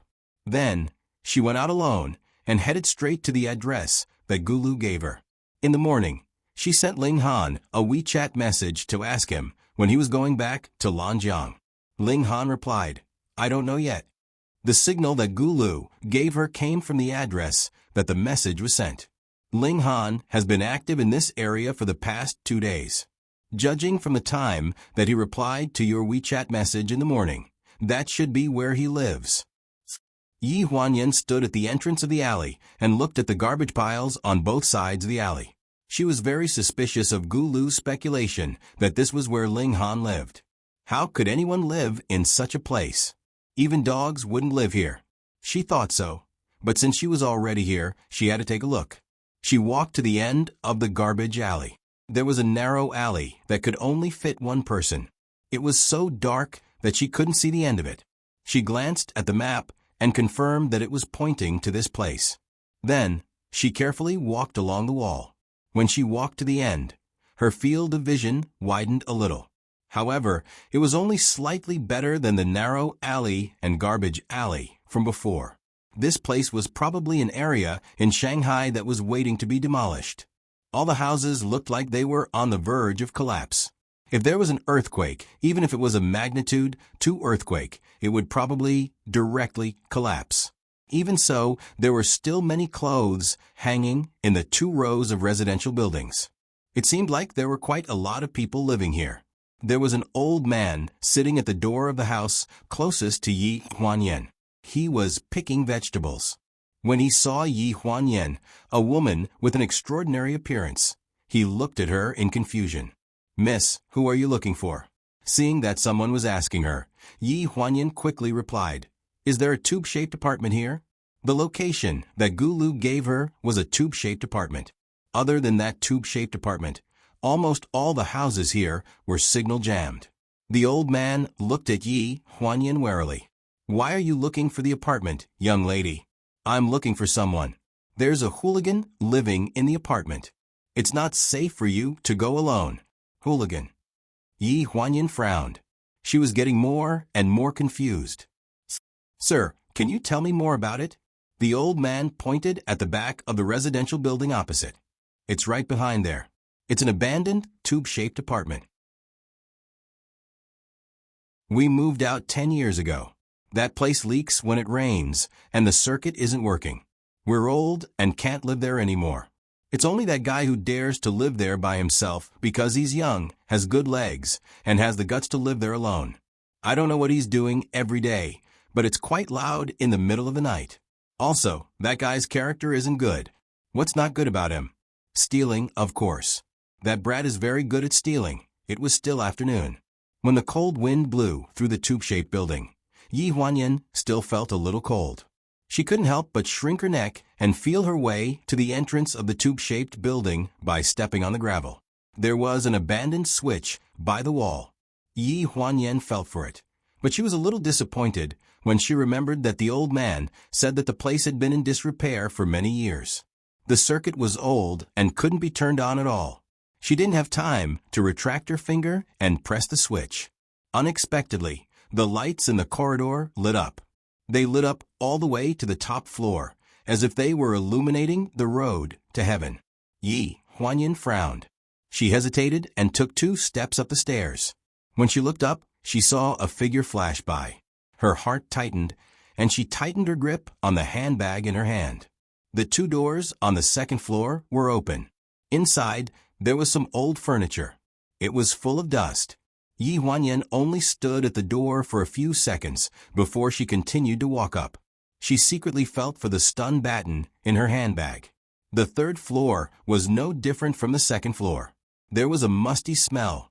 When she stepped on the stairs to the 4th floor, Yi Huanyan felt that something was wrong. She hesitated for a few seconds and looked down at what she was stepping on. It was tiles, gray tiles. The color was almost indistinguishable from the cement floor, but under the light, the smooth surface of the tiles would reflect light. She looked up again and found an oil painting hanging on the wall in the corner. It was the Mona Lisa. Walking up to the 4th floor, there was an open door facing the stairs. The door was covered with a white cashmere carpet. She hesitated for a few seconds. Looking at the white carpet, she couldn't bear to step on it. Finally, she took a deep breath, took off her high heels, and stepped on it. The room was covered with wooden floors and was decorated like an apartment. There was an attic on the right side of the door. A 4-lattice wooden ladder led to the attic. Because there were no partitions, the room was very big and there were many things. At first glance, there was a dazzling array of everything. There were dozens of dolls in the corner, inflatable ducks scattered on the floor, puzzles on the carpet, 2 pots of cacti on the windowsill, books in the bookcase, and all kinds of figurines in the glass cabinet. She was more and more curious. Who lived in such a dilapidated apartment and spent the effort to renovate the top floor of a building that could collapse at any time? The glass cabinet full of one-piece figurines attracted Yi Huanyan's attention. She walked over barefoot. The moment she reached out, she felt a shadow coming at her from behind. It was imprinted on the glass cabinet. She could vaguely see a delicate face, but it was ferocious. Ah! After hearing a man's shrill scream, Yi Huanyan turned around abruptly. She saw the man who was about to sneak an attack on her just now fall miserably at her feet. His back was stepped on by a strong foot. "How dare you sneak an attack on my second Mississippi? You must have a death wish." Gu Min exerted force on her foot, and the man let out a scream. "Gu Min?" Yi Huanyan was stunned. "Where did you come from?" Hearing this, Gu Min loosened the force on her foot and quickly explained, "I followed you here. Young master asked me to protect you secretly. He really has foresight." Yi Huanyan was incredulous. "Wait a minute. Why did my brother ask you to protect me? Or secretly? Didn't young master go missing?" "Young master said that you might be in danger, so he asked me to follow you." "You all know about Ling Han's disappearance? When did this happen?" Yi Huanyan's expression changed. She looked at Gu Min in disbelief. Gu Min was shocked by her suddenly raised voice. She shrunk her neck and said hesitantly, "Didn't he go missing in Los Angeles on the day he left?" "What?" Yi Huanyan's face instantly turned pale. Until the second before Gu Min spoke, she still had a glimmer of hope, thinking that she was just being paranoid. She didn't expect that the whole family knew, but she was the only one who was kept in the dark.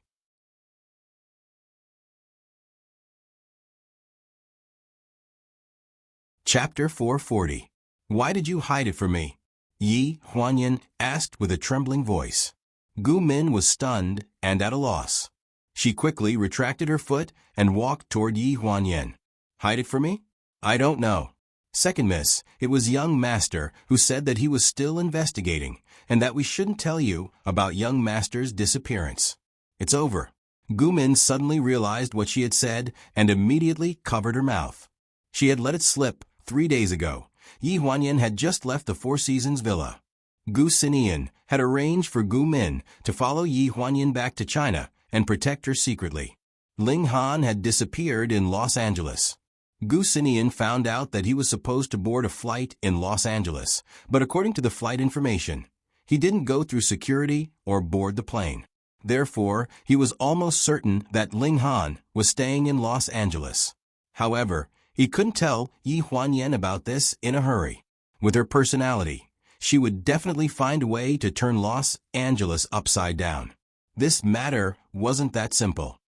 Young master said that things weren't that simple, so he didn't want us to say anything because he was afraid that you would be too concerned. "I'm too concerned? What's wrong with me?" Before she could finish her sentence, Gu Min caught a glimpse of a change in the light under her feet from the corner of her eye. She suddenly raised her leg and kicked the ashtray that was flying at her to the opposite wall. With a loud crash, it shattered into pieces. He turned around and kicked the restless brat in the face, knocking him out with one kick. "Second miss, look." Gu Min looked innocent. It was chaotic enough. If Gu Sinian hadn't arranged for her to protect him secretly, Ling Han wouldn't be the only one suspected to be missing. Yi Huanyan was furious, but she couldn't vent her anger on Gu Min. She could only kick the guy on the ground and say angrily, "Tie him up first." Gu Min was very good at tying people up. In less than a minute, she had tied him to the chair in the middle of the living room. She tied his hands behind his back, and the more he struggled, the tighter it became. "Wake this guy up." Gu Min nodded and slapped him twice with the back of her hand. "Pa! Pa!" There was no reaction. Yi Huanyan saw that she was going to hit him again and quickly scolded. Hey, where did you learn this from? Wake him up. Beat him to death. Find a pail of cold water and pour it on him." Gu Min was stunned and withdrew her hand. "Oh, okay, I'll go find it." Yi Huanyan looked at her back and sighed faintly. The 3 siblings of the Gu family were adopted by Gu Hong and grew up with Gu Sinian. The eldest, Gu Lu, was Gu Sinian's lackey and was very smart. The second, Gu Qi, had been taught by Gu Hong for a while since he was young and was sent to Yale University to study for a few years. He was considered gentle, but it was said that he was taught by Wen Yi and had excellent marksmanship. The third, Gu Min, was the youngest. When Gu Hong adopted her, she was still a baby. Wan Yi didn't have the heart to take care of children, so she left her with her two older brothers. She didn't learn anything from the group of burly men at Four Seasons Villa. She had a negative EQ and only learned how to fight. From the 2 slaps she had given the boy, Yi Huanyan felt that not only did she have a low EQ, but there was also a possibility that there was something wrong with her brain. A basin of cold water was brought over. Gu Min was about to pour it on the boy's head when Yi Huanyan hurriedly shouted, "Wait, let me take a look." Yi Huanyan walked forward and stretched out a finger to test the water. She instantly retracted her finger. It was really cold. December was a windy day. If this basin of water was poured on him, even if he didn't die, he would have a high fever or pneumonia. Yi Huanyan was still soft-hearted, mainly because she was afraid that there would be no clues if she killed him. She asked Gu Min to put down the water and took out a thermos flask from her bag. She poured half of the water into the lid and let it cool for a while before drinking it. Puffed, the water vapor filled the air and sprayed on the boy's face. His eyes were full of water droplets that kept falling down. Gu Min couldn't help but laugh out loud. "Second miss, you're too mean. It's not as good as the 2 slaps you gave him." As they spoke, the boy sneezed. Blood and snot spurted out from his nose at the same time. Yi Huanyan and Gu Min were so disgusted that they jumped 3 feet away. Achio, his whole body trembled and he suddenly opened his eyes. He shouted in a hoarse voice, "Who are you?" Gu Min stepped on the crack of the chair next to his thigh and looked like a mountain king. She frowned and said, "The king of hell." Yi Huanyan rolled her eyes at her. "What the hell? Where did you learn this from? Who exactly are you? What are you doing here? What are you trying to steal?" The boy was on the verge of breaking down. He was trembling and stuttering as he spoke.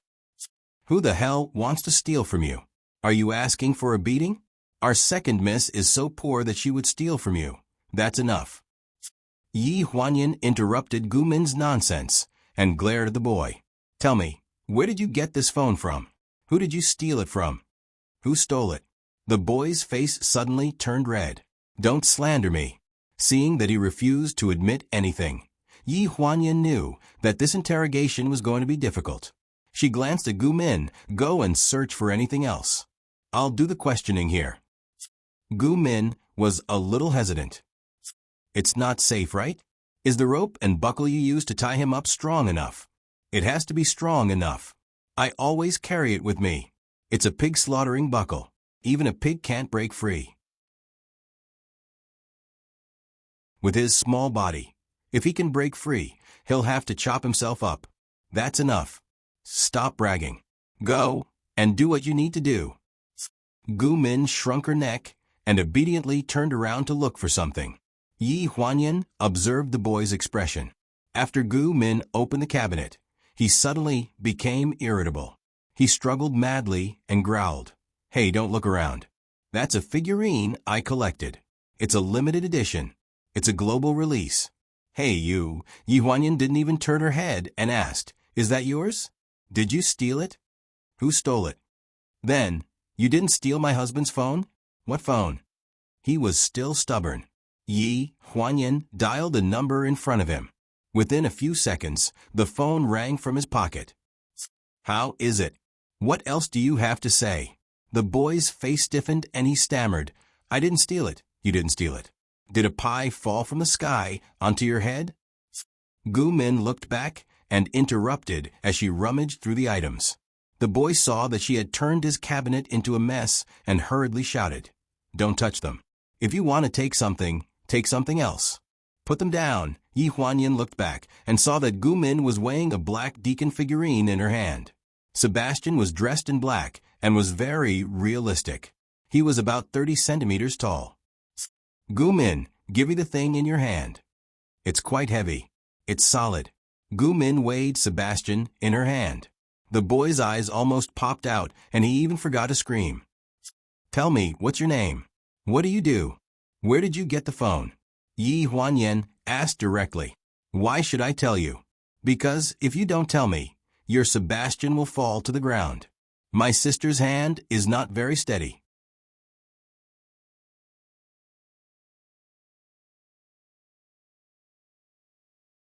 Chapter 441.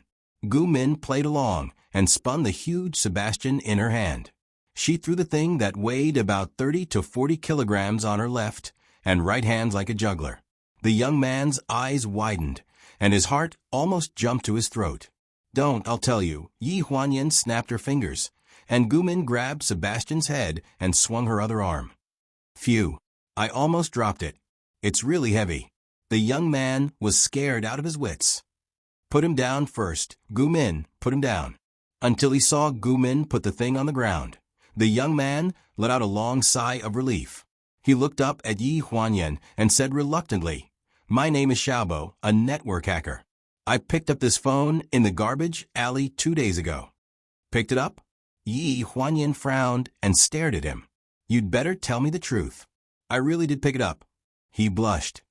"A man threw the phone in the trash can and left. I picked it up and saw that this phone looked very special, so I wanted to take it back and study it. Ling Han's phone did look very special. It was a custom-made phone with a brand that couldn't be seen. It had all kinds of strange functions and was extremely private. Unless it was his own fingerprint, ordinary people couldn't see the information in the phone. This was also the reason why Yi Huanyan was not sure whether the phone was in his possession. If someone had cracked his phone, it would be too troublesome. "Do you have the ability to turn it on?" "When I picked it up, it was already turned on." Xiaobo was anxious. He struggled to get up and showed his pocket to Yi Huanyan. It's true. If you don't believe me, you can see for yourself. It turned on by itself and can use any function." Gu Min took 2 steps forward, took the phone out of his pocket, and handed it to Yi Huanyan. Yi Huanyan swiped and turned it on directly. All kinds of business software could be used without any password or fingerprint hindrance. "Weren't you the one who cracked the fingerprint unlock?" "Later on, I also tried a few times myself. I can also break through it. It's not a big deal, just a bit of time." "You're still denying that you were the one who unlocked it?" Yi Huanyan's expression changed. Gu Min immediately kicked him, causing him to fall to the ground along with his chair. The youth screamed. "Ah, I'm not lying to you. Then you said you can solve it yourself." "Yes, it can be unlocked. After I brought it back, I used my fingerprint to set the password. Later on, I used another method to unlock it." "You're still not being honest. I'll kill you." Gu Min raised her leg and was about to kick him again. "Hey, that's enough. I think what he said might be true." Yi Huanyan stopped the violent girl. "Stop kicking him. If you kill him again, I still have something to ask him." Gu Min retracted her leg, nodded, and stepped aside. "Then the person who has been talking to me for the past 2 days has been you? Why did you do that?" Hearing this, the youth's face stiffened. He asked probingly, "Are you Yan Yan?" Gu Min moved her wrist and said, "Are you asking for a kick? How dare you call me Yan Yan?" The youth shrank back and quickly coughed. "I just thought it was fun. It's been too long since someone talked to me, so I wanted to find someone to chat with. You kept sending me messages, so I replied in passing, 'What about the content of the chat?'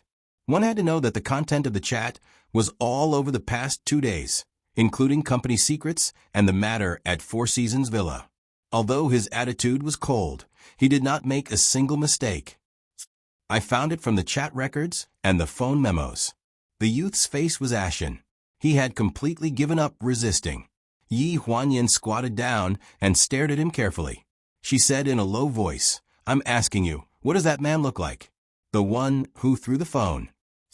The youth's face was bruised and swollen. Half of his face was pressed against the ground.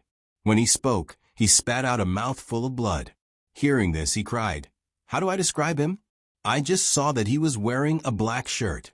He had inverted triangular eyes and a big nose. He didn't look like a good person." Yi Huanyan looked calm.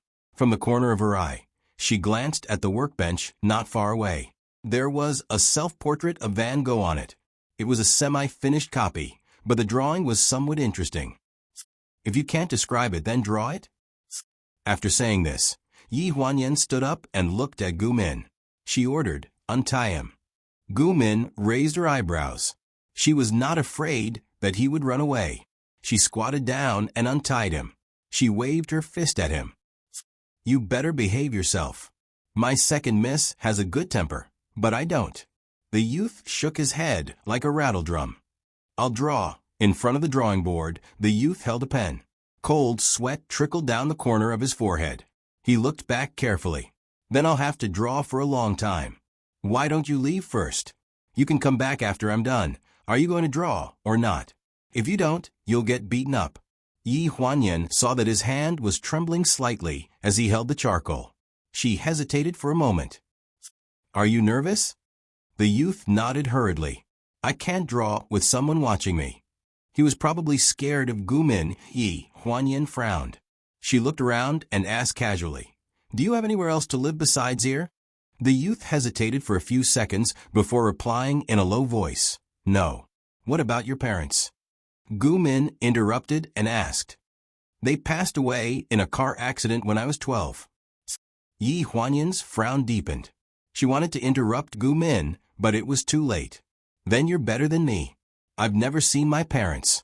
Sir and Madam said that my parents were beaten to death during a drug deal. They said that their bodies were beaten like a sieve. I don't have any impression of them. You still remember your parents. When Gumin mentioned her parents' death, she had the attitude of a bystander. She did not have any feelings for her parents. This was related to growing up in the Four Seasons villa. She had people to play with, and she also had Gu Hong and Wen Yi to take care of her. She did not lack feelings for her parents. It was a different situation from this youth named Xiaobo in front of her. Xiaobo was obviously shocked by her. The corners of his mouth twitched as he looked at her. How can you be so? As if nothing had happened, Yi Huanyan silently added for words for Xiaobo in her heart. What's wrong with that? Who doesn't die? Gumin patted his shoulder and sighed. But your small body is not very good. When I was 12, I could go up the mountain to catch wild hares and roast them. I guess you can only go begging on the streets, right? No wonder you're so pitiful. Yi Huanyan's mouth twitched. His nose was bruised and his pitiful appearance was clearly caused by Gumin. Xiaobo did not seem to be angry, nor did he poke at his sad feelings. Instead, he looked at Gumin with a complicated gaze. After a while, he seemed to have gathered his courage and said in a low voice, You guys can go first. Come to me tomorrow afternoon at the same time to get the painting. I'll definitely draw it for you guys. Gumin hesitated and glanced at Yi Huanyan, asking for her opinion. She smiled. Okay.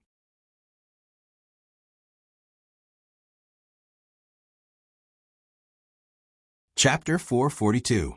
Coming out of the apartment, Gumin yawned. I haven't slept well for days, and you're still tormenting me tonight. Yi Huanyan glanced at her. He can't beat you even if you're asleep.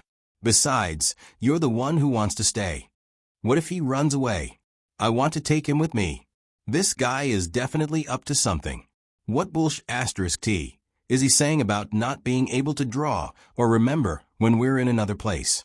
Okay, Xiao Wu is at the entrance of the alley. You can go back. Don't beat him up. Contact me if you need anything. Hey. Gumin grabbed Yi Huanyan with a worried expression. Is that Xiao Wu reliable? How's her fighting skills? Can she really protect you? Young Master had asked her to protect 2nd Mississippi. If he found out that she had left her post, she would be done for. Don't worry. I think she's not much worse than you. It's just that you're a practical fighter and hurt people too much. She's a competitive fighter. She can protect me and reduce the number of casualties. Is she that good? I want to learn from her. Another day. Can I introduce you two to each other another day? Seeing that it was getting dark, Yi Huanyan didn't want to waste time with Gumin. She grabbed her bag and walked directly into the alley. Gumin watched her walk out of the alley until she met up with a slender girl and got into the car. Gumin then turned around and muttered as she walked upstairs, She's so thin. Will she be able to fight? In the taxi, Chen-Yin looked at Yi Huanyan sternly from the front passenger seat and asked, Why did you come here without telling us? Yi Huanyan was buttoning Nanao's clothes. She looked up at her. Are you sure you want me to say it now? Chun-In pursed her lips and glanced at the driver from the corner of her eyes. She swallowed and said, "You have to tell me when you get back." "Okay, but I'm hungry. Let's go eat first." "What did Hong Jie say?" Chun-In slapped her thigh. "Sister Hong said that there's a gathering tonight. It's a gathering of young hunks. We're going to have dinner together." "All right." Changing the topic to the little fresh meats, Chun-In began to talk to herself and fell into a frenzy of self-indulgence. She did not have the time to ask Yi Huanyan what she was doing here in the afternoon. Yi Huanyan looked out of the window. It was the end of December in Shanghai. The north wind was bleak, and the green plants on the road had withered. There were pedestrians everywhere, wrapped in coats, scarves, and hats. She deeply doubted whether the young man named Xiaobo could draw the man who had lost his phone. Also, she was worried about Ling Han. According to Gu Xinyan's deduction, he did not board the plane and should have gone missing in L.A. Who kidnapped him? How is he now? Is he dead or alive? Everything is fine in China, and Yi Huanyan is not too worried about his life. Ling Han's last call was to Xiaodong at Lanjiang City Airport. Although he was not the one who made that call, this proves that the kidnappers want to use him for something and will not harm him. Thinking of this, Yi Huanyan secretly heaved a sigh of relief. She no longer looked out of the window, but leaned back in the chair and closed her eyes to rest. Chun-In seemed to have said something, but she did not hear it clearly. She opened her eyes and asked, "Huh, what did you say?" Chun-In frowned. "Sister Yan, why do I feel that you are hiding something from me?" Yi Huanyan paused for a second. "Why do you ask? You've been absent-minded for the past 2 days." Chun-In imitated Yi Huanyan and sighed. Then she blinked and said, "Haven't you noticed it yourself? From the moment I picked you up at the airport to your second and third sister's banquet, and on the flight from Lanjiang to Shanghai, you kept sighing." Yi Huanyan frowned. "Is it so obvious?" "It's quite obvious." Nanao yawned beside her. "I feel that there is no need to hide it from Auntie Xiaowu and the rest." Chun-In nodded. "That's right. Tell us what's wrong. We can come up with a plan to help you." After saying that, she suddenly froze and glared at Now. "Do you know something? Why didn't you say so earlier?" Nanao glanced at her and said calmly, "Sister Xiaowu and the rest of you can't help me with anything. So it doesn't matter if I tell you. It will only make you anxious." "Huh? I have a bad temper." Chun-In was sitting in the front passenger seat. If she had been in the back, she would have pinched Nanao's face and started yelling at him. Yi Huanyan smiled helplessly. Chun-In seemed to have understood something, so she stopped yelling after a while. After returning to the hotel and changing their clothes, the group rushed to Su Hong's appointment. It was said that there would be a group of young hunks. Chun-In was not as excited as she was when she was in the car. Facing the young hunks who tried to strike up a conversation with her, she was also indifferent. As for Yi Huanyan, she was even less interested. Chun-In went to the restroom. Su Hong smiled and toasted the people at the table before following her. Su Hong did not look too good when she returned. After the dinner, they went back to the hotel to rest. Yi Huanyan was busy calling Gu Xinyan to ask about Ling Han, so she went straight to her room after returning to the suite. Just as she was about to close the door, she turned around and saw Su Hong following closely behind her. Su Hong had one hand on the door frame and was staring at her with a frown. Yan, I have something to ask you." Yi Huanyan was slightly stunned. Nanao went back to his room to rest, and the three sisters sat on the sofa in the living room. They had booked a suite at the hotel. It had 3 rooms and 1 living room. Yi Huanyan and Nanao could share a room, while Su Hong and Chun-In could share a room each. Su Hong was obviously planning to interrogate them, so she went straight to the point. "What are you hiding from us? Do you still treat us as sisters?" Yi Huanyan's heart skipped a beat. She instinctively looked at Chun-In. Chun-In looked resentful. "That, Sister Yan, I didn't mean to say it, but you don't look so good. You can hide it from me for a day or 2, but can you hide it from third sister?" Yi Huanyan, Do you see us as your sisters or not? Su Hong was angry and said angrily, "Good sisters should go through thick and thin together, right? Back when we were in prison, we had an agreement. After we got out, we helped each other a lot. You helped me a lot in my bar, and you also contributed a lot in Big Sister's company. Why are you still hiding something now that you have something?"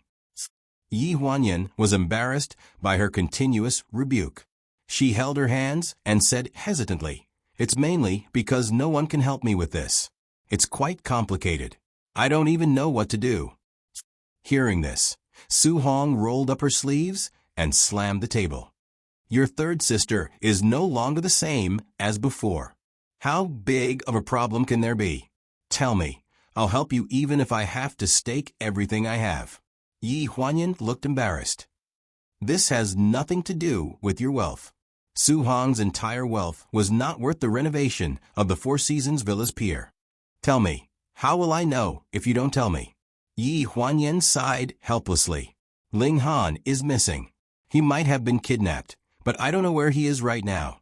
I also don't know who kidnapped him."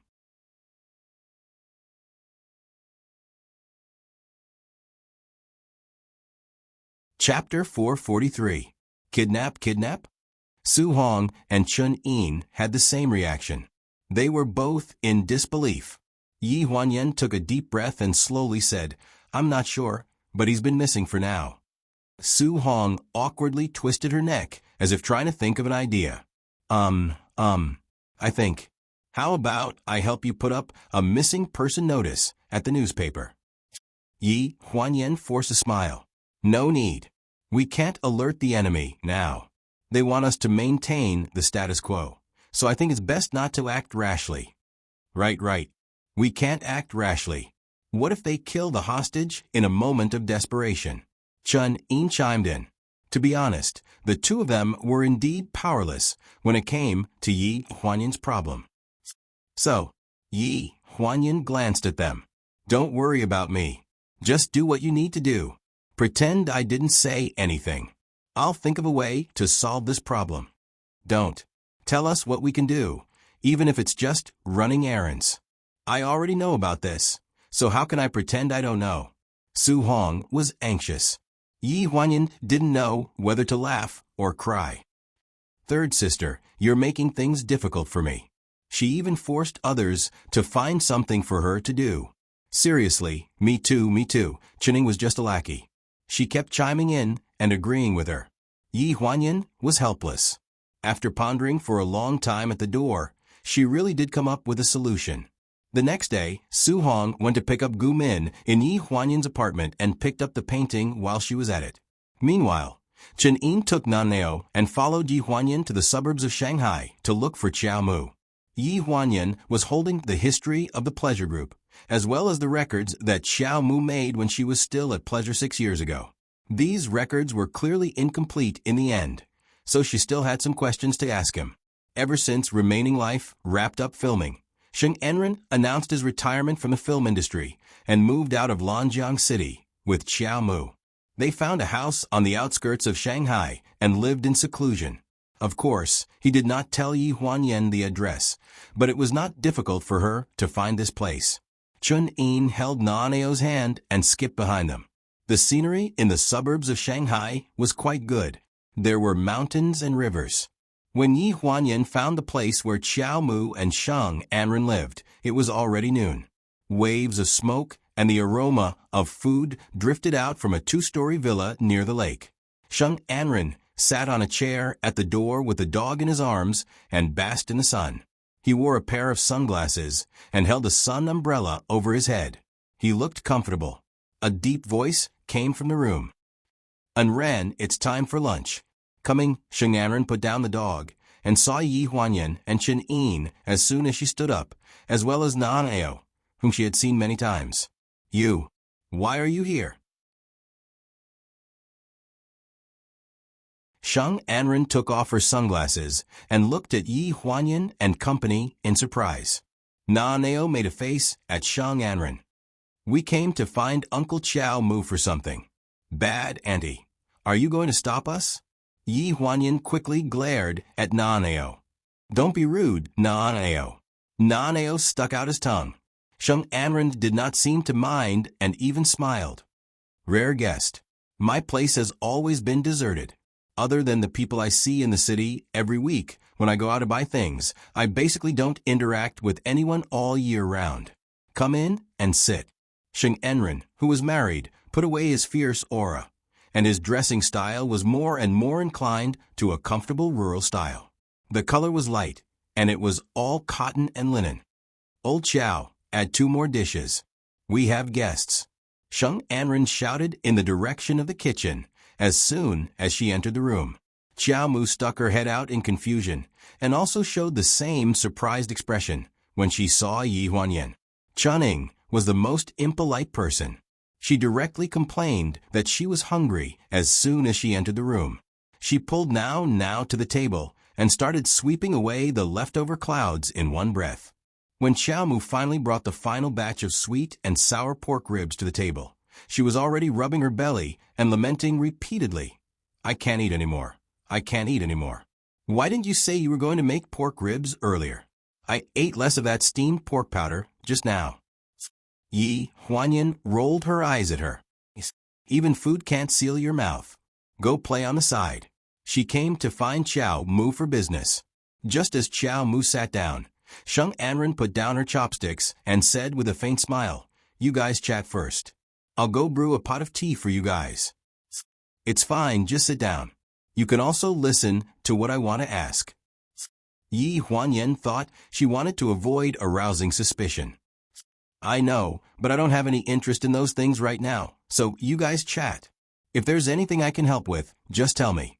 Looking at Shung Anren's back, Yi Huanyan could not help but sigh with emotion. Chiao Mu, I actually think you're quite blessed even though you've waited for so many years.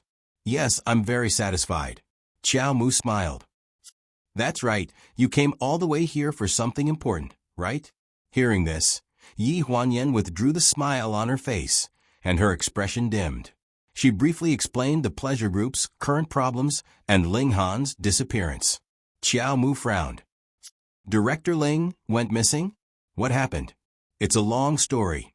I keep feeling that this matter is related to the recent personnel changes in Pleasure Group's board of directors. I heard that Umbo and his son's status on the board of directors suddenly rose recently, and several projects that Ling Han previously rejected were brought up and approved by the board of directors after he went missing. There's something wrong with that pair of father and son to begin with. Chiao Mu's words confirmed Yi Huanyan's earlier conjecture. What happened? You saw the stock investigation report I wrote before, right? I brought it. That report wasn't actually completed. It was a confidential file that Director Ling commissioned me to start investigating before he took over as director. I started investigating not long after I graduated and entered the company with Director Ling. I unexpectedly discovered that the people who secretly bought the scattered shares on the board of directors all had contact with Umbo and his son. Yi Huanyan asked in confusion, but didn't those scattered shares end up in Xiao Mingsheng's hands in the end? What's up with that Xiao Mingsheng? You should still remember that the board of directors voted to elect a successor to the director 8 years ago, right?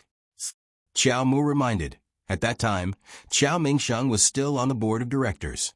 His crucial vote was originally planned to be cast for Umbo, but the night before, someone broke his leg while he was drinking at a bar and sent him to the hospital. He didn't have time to participate in the board of directors meeting, so his voting rights were exercised by his wife on his behalf. Crucial vote? Yi Huanyan was confused. Chiao Mu explained. Before that, Xiao Mingsheng had already convinced more than half of the shareholders to vote for Umbo under his leadership. However, he just didn't come that day, and his wife voted for Director Ling. That portion of shareholders who were originally uncertain of their intentions naturally changed sides at the last minute. In that kind of situation where they didn't have an overwhelming victory, the Wen family's father and son didn't dare to risk exposing themselves. If they lost, they would suffer a crushing defeat. So they all voted for Director Ling.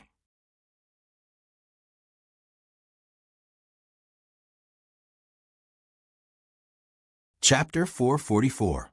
8 years ago, was the most difficult year for Ling Han in his career.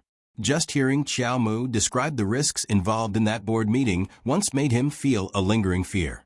After hearing the Wen father and son's secret plan, Yi Huanyan took a deep breath and asked, "Did you and Ling Han find someone to break Qiao Mingxing's leg?" Hearing this, Qiao Mu raised her eyebrows. It was his wife who asked someone to break it. What? We only helped a little, and told his wife that he was using money to support a woman outside. No wonder Qiao Mingxing's wife wanted to help them later on. So do you think the board change this time and Ling Han's disappearance are related to Umbo and his son? I can't say for sure. It depends on the changes in their shares during this period of time. If their shares skyrocketed, then perhaps it was the shares they stole from Ling Han. This answer made Yi Huanyan a bit dejected. To her, this was not a definite answer. It was only an answer that was slightly more likely than her previous guess. So the top priority is to find a way to get close to the father and son? Yi Huanyan asked. Yes, but you can't. Both the father and son of the one clan know you, and they know that you're someone by Ling Han's side. They'll definitely try to find out more about you, and know almost all the people around you. Are you talking about Director 1 from the pleasure board? Sheng Anren suddenly interrupted while holding a tray with glasses and a teapot filled with flower tea. You know him? Yi Huanyan asked. I don't know old Director 1, but I'm very familiar with his son, 1C Yuan. Very familiar? Yi Huanyan pressed. How familiar? Cough, cough. Qiao Mu coughed behind them. Yi Huanyan abruptly realized that they were in someone else's home, and the person behind them was Sheng Anren's husband. The topic she asked was truly inappropriate for children. It's just that he chased after me. I played hard to get for a period of time. Nothing happened. Later, he was forced to get married by old CEO 1. Then, about 2 years ago, he divorced his wife and proposed to me again, but I didn't agree. Sheng Anren was a bit nervous and anxiously watched Qiao Mu's reaction. However, Qiao Mu sighed in relief and said dryly, "That's good." Yi Huanyan quickly asked, "Then do you know this one Siyuan? I might have a presumptuous request." Do you want me to contact him? Sheng Anren exposed her thoughts in one sentence. Yi Huanyan glanced at Qiao Mu hesitantly. Isn't this request a bit too much? It's not too much. Sheng Anren smiled nonchalantly. If I was still attractive to him right now, I would definitely help. However, I was a bit harsh when I rejected him 2 years ago, so it's already good enough that he doesn't beat me up when he sees me. I really can't help you. So it's like that. Yi Huanyan was a bit disappointed. But I still have an idea. Sheng Anren blinked and revealed a meaningful expression. Yi Huanyan, with your connections, you should have the ability to find a woman who looks like me, right? What's wrong? If you find someone who looks like me, she will definitely attract his attention and won't be guarded against by him like I am. Yi Huanyan was startled when she heard this. Good idea. It was already dark when they returned to the hotel from the suburbs. Yi Huanyan was exhausted after driving for 2 hours. She had been thinking about how to find a woman who looked like Sheng Anren. She also had to be smart and bold. She swiped the room card to open the door and saw 3 people sitting on the sofa. Su Hong, Gu Min, and Xiaobo. Why did you bring him back? Yi Huanyan looked surprised. Don't mention it. If we didn't bring him back, he would have been beaten to death, and we wouldn't have been able to see Hua. Su Hong's face was filled with righteous indignation. Isn't the quality of the people in Shanghai the second best in the country, second only to the capital? This is the first time I've seen people rob their neighbors in an alley. Is there no law? Yi Huanyan was confused and looked at Gu Min. What happened to you guys? Gu Min scratched her head. She seemed to be at a loss about the young master she had brought back. After a long explanation, Yi Huanyan finally understood. Su Hong had just been there today and was about to leave with Gu Min with the painting when she saw a group of people carrying bags rush into the top floor of Xiaobo's house. They took everything they saw, and even the tables and chairs were taken away. The scene was so spectacular that Su Hong thought they were moving. However, Xiaobo was trembling slightly. When he saw the Sebastian figurine fall to the ground, he finally roared and rushed up to fight with the men. Su Hong and Gu Min came back to their senses. One called the police, and the other went up to fight. Later, the police didn't even come. They said that there was a lunatic living in the apartment, and that they would send him to the mental hospital if he called again. Damn it, Su Hong crossed her arms. Don't you think it's infuriating? They bullied Xiaobo and went to his place to take his things every few days. No wonder. Yi Huanyan sighed in her heart. No wonder when she went there yesterday. She saw that the furniture was brand new. She didn't know how often this kid had to change the furniture. Why didn't you move away from there? Yi Huanyan asked. I did. Xiaobo lowered his head. Both of his nostrils were stuffed with paper balls, and blood seeped out of the corners. He looked like a homeless person. They took all the things my parents left for me in the house. That's why I moved to the apartment. After chatting for a while, everyone realized that he wouldn't talk anymore no matter what they asked. Gu Min accompanied him to the room to rest. Su Hong sighed. I think this kid might be a little autistic. After living alone in that dilapidated apartment for so long, there was bound to be some sort of mental or psychological problem. There were still some mysteries about Xiaobo's life. Yi Huanyan took the half of the portrait that was rescued from Su Hong. She frowned and stared at the man's eyebrows for a long time. She vaguely felt that she had seen it somewhere. But the portrait was a sketch, and it was a mess in the snatching. Only the upper half of the face was left. Except for the eyebrows, almost nothing else could be seen clearly. When he wakes up and calms down, let him draw another one. Su Hong's eyes were a little apologetic. Yan, I'm sorry. I promised to help, but I couldn't get a painting back for you. It's okay. Yi Huanyan put away the painting. When she saw Su Hong, her eyes suddenly lit up, looking for a beautiful woman, like Sheng Anren, who was bold and clever. Wasn't there a living Mama Sang in front of her? Sister Hong, I still have a favor to do. Only you can help me. Hearing this, Su Hong stared. What's the favor? Tell me, where do you want to run errands? What do you want this time? I promised to bring it back to you, unscathed. This time it's not errands. I want you to help me find someone. Who? A woman. Yi Huanyan looked at Su Hong seriously. The kind of woman who looks like Sheng Anren and has the courage to get information from the rich second generation.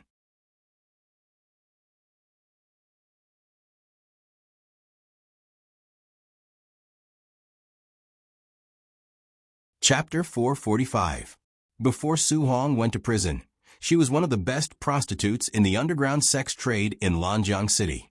The reason for her imprisonment was not because of her crackdown on pornography and illegal activities, but because her insensible servant girl got addicted to drugs, which caused her old nest to be destroyed. Later, she went to prison. If you want other girls, I don't have them, but I have a lot of pretty and clever girls here. Not just pretty, but looking like Sheng Anren. Yi Huanyan corrected. Not to mention Sheng Anren. Even if you want to look like Jia Bingbing, I have here. With that said, Su Hong led Yi Huanyan into the private club's elevator, and the corners of her mouth curled up with a hint of thought-provoking ridicule. We should have made this sister wait for us long enough. A trace of doubt appeared between Yi Huanyan's brows. Second sister, this place doesn't look like the place Su Hong took her to was a private high-class club in Shanghai, with a membership system. If one was not a person of status, no matter how much money they had, they could not enter. She hasn't been in this line of work for a long time. Su Hong took over the words with a calm expression. In this line of work, you are lucky to meet someone who is dead set on you and is willing to let you be the first wife. I don't know what kind of luck you have in this life. Yi Huanyan was slightly stunned. Su Hong's tone seemed to hide a bit of envy, but more than that, she was unwilling to accept it. When Yi Huanyan saw Lan Yin for the first time, she was really surprised. She and Sheng Anren looked 70% alike, and the remaining 30% was the difference in temperament. Sheng Anren was a movie queen-level veteran in the entertainment industry, and the aura in her bones was fierce, while Lan Een in front of her was coquettish. From the way she poured tea to the way she frowned and smiled, they were all coquettish and soft. Such a woman could be called a stunner. Sister Hong is here. Sit down, sit down. As soon as she entered the room, Lan Een stood up. When she saw Su Hong, she seemed a little uneasy. This was completely different from her sky-blue cheongsam, which was obviously the work of a master, and the snow fox fur waistcoat on the back of the chair. This humble appearance made Yi Huanyan think that Su Hong was still a mother, and Lan Een was a young lady under her command. Don't bother. Su Hong casually hung the coat on her wrist on the back of the chair and pulled Yi Huanyan to sit opposite her. Her tone was cold and distant. I'm not here to chat. I just want to ask you to do me a favor. After you help me with this, we won't owe each other anything. Sister Hong. Lan Yin's face slightly froze, and her expression became more cautious. She carefully said, the thing you said, you know that I'm married now, and my child is 2 years old. I can't do this kind of thing. Please don't make it difficult for me. Yi Huanyan was stunned. She didn't know that Lan Een, who was introduced by Su Hong, was already married and had a child. Wasn't this forcing a good girl to become a prostitute? She was about to speak, but Su Hong pressed her knee under the table. Really? Married? And have a child? You don't have to remind me of this. 8 years ago, if it weren't for the incident at the venue, everyone would have been separated. Plus, the few sisters who went in with me are tight-lipped, who would have been able to protect you for the rest of your life as a rich lady. Su Hong's voice grew colder and colder. Actually, I already feel that you've done enough to meet me. After all, in the eyes of people like you, me, and those old Su sisters are just a stain on your history. Naturally, you should get as far away as possible. I definitely didn't mean that, Sister Hong. Lan Een hurriedly interrupted. Sister Hong, I know that it was you and those sisters' kindness that saved me and the child in my belly. I can be where I am today, all because of your help. I owe you this favor, and I can't repay it in this lifetime. No matter what you want me to do, I'll agree. But this matter, no matter what I want you to do, Su Hong coldly interrupted her. I just want you to help me get some information from others. As for the other things you said, I won't ask you to do them. Su Hong used the word ask. His tone was overbearing. Sister Hong, don't say that. Forget it. Since you're not willing, I won't force you. Don't make it seem like I'm forcing a good girl to become a prostitute. When I was young, as a mother, I didn't force the girls under me to serve anyone. Don't you know this better than anyone? As she spoke, Su Hong stood up. Sister Hong, that's not what I meant. Lan Yin's face was full of panic. She hurriedly said, I promise you. Su Hong's expression softened a little. Isn't that too much of a stretch? Lan Een gritted her teeth. It's just information. It's not a big deal. As long as you don't tell my husband and son, I'll tell them that I'm going on a vacation for a while. Thank you very much. Su Hong still did not show any joy. She said seriously, after this, we don't owe each other anything. Lan Een bit her lip. No, Sister Hong, don't say that. I still owe you a lot. If you need anything in the future, you can look for me. My son and my life are yours. Yi Huanyan hurriedly tried to smooth things over. All right. Sister Hong has just arrived in Shanghai. She mentioned to me that you were her best friend in the past. It's rare for sisters to gather together. Let's have a good meal together. Don't mention the sad past. Su Hong did not reveal much about Lan Een to Yi Huanyan, but Yi Huanyan vaguely felt that this Lan Een probably had something to do with Su Hong's imprisonment. Back then, when Su Hong confessed the reason for her imprisonment in prison number 4, she said very little. She looked a little sad, as if she was disappointed instead of regretful and painful. When Su Hong nodded and sat down, Lan Een heaved a sigh of relief and sat down with her. After sitting down, she eagerly introduced the dishes to them. Yi Huanyan was worried about Ling Han, so she ate without tasting the food. Lan Een also ate very little. She kept talking to Su Hong, but Su Hong always ignored her. Almost all the dishes on the table went into Su Hong's stomach. After leaving the club, Yi Huanyan could not help but ask about Lan Yin. Su Hong's explanation was very concise. She was the one who brought people in to the club to take drugs. At that time, she was pregnant, but the man was not divorced. He coaxed her for too long, so she broke up with him in a fit of anger. She wanted to earn more money to give birth to the child. In the end, the man's wife found out about this and directly reported us to the club. You didn't know about this. Logically speaking, you shouldn't have been in prison for so long. She was pregnant. She was taken away by the man and hid. I'm invulnerable anyway. Thinking that so many of my sisters were locked up, I couldn't help but grit my teeth. I'm sorry that they followed me for so many years, but they had to bear the consequences by themselves. As she spoke, Su Hong lit a cigarette. She seemed to be thinking about the past and looked lost.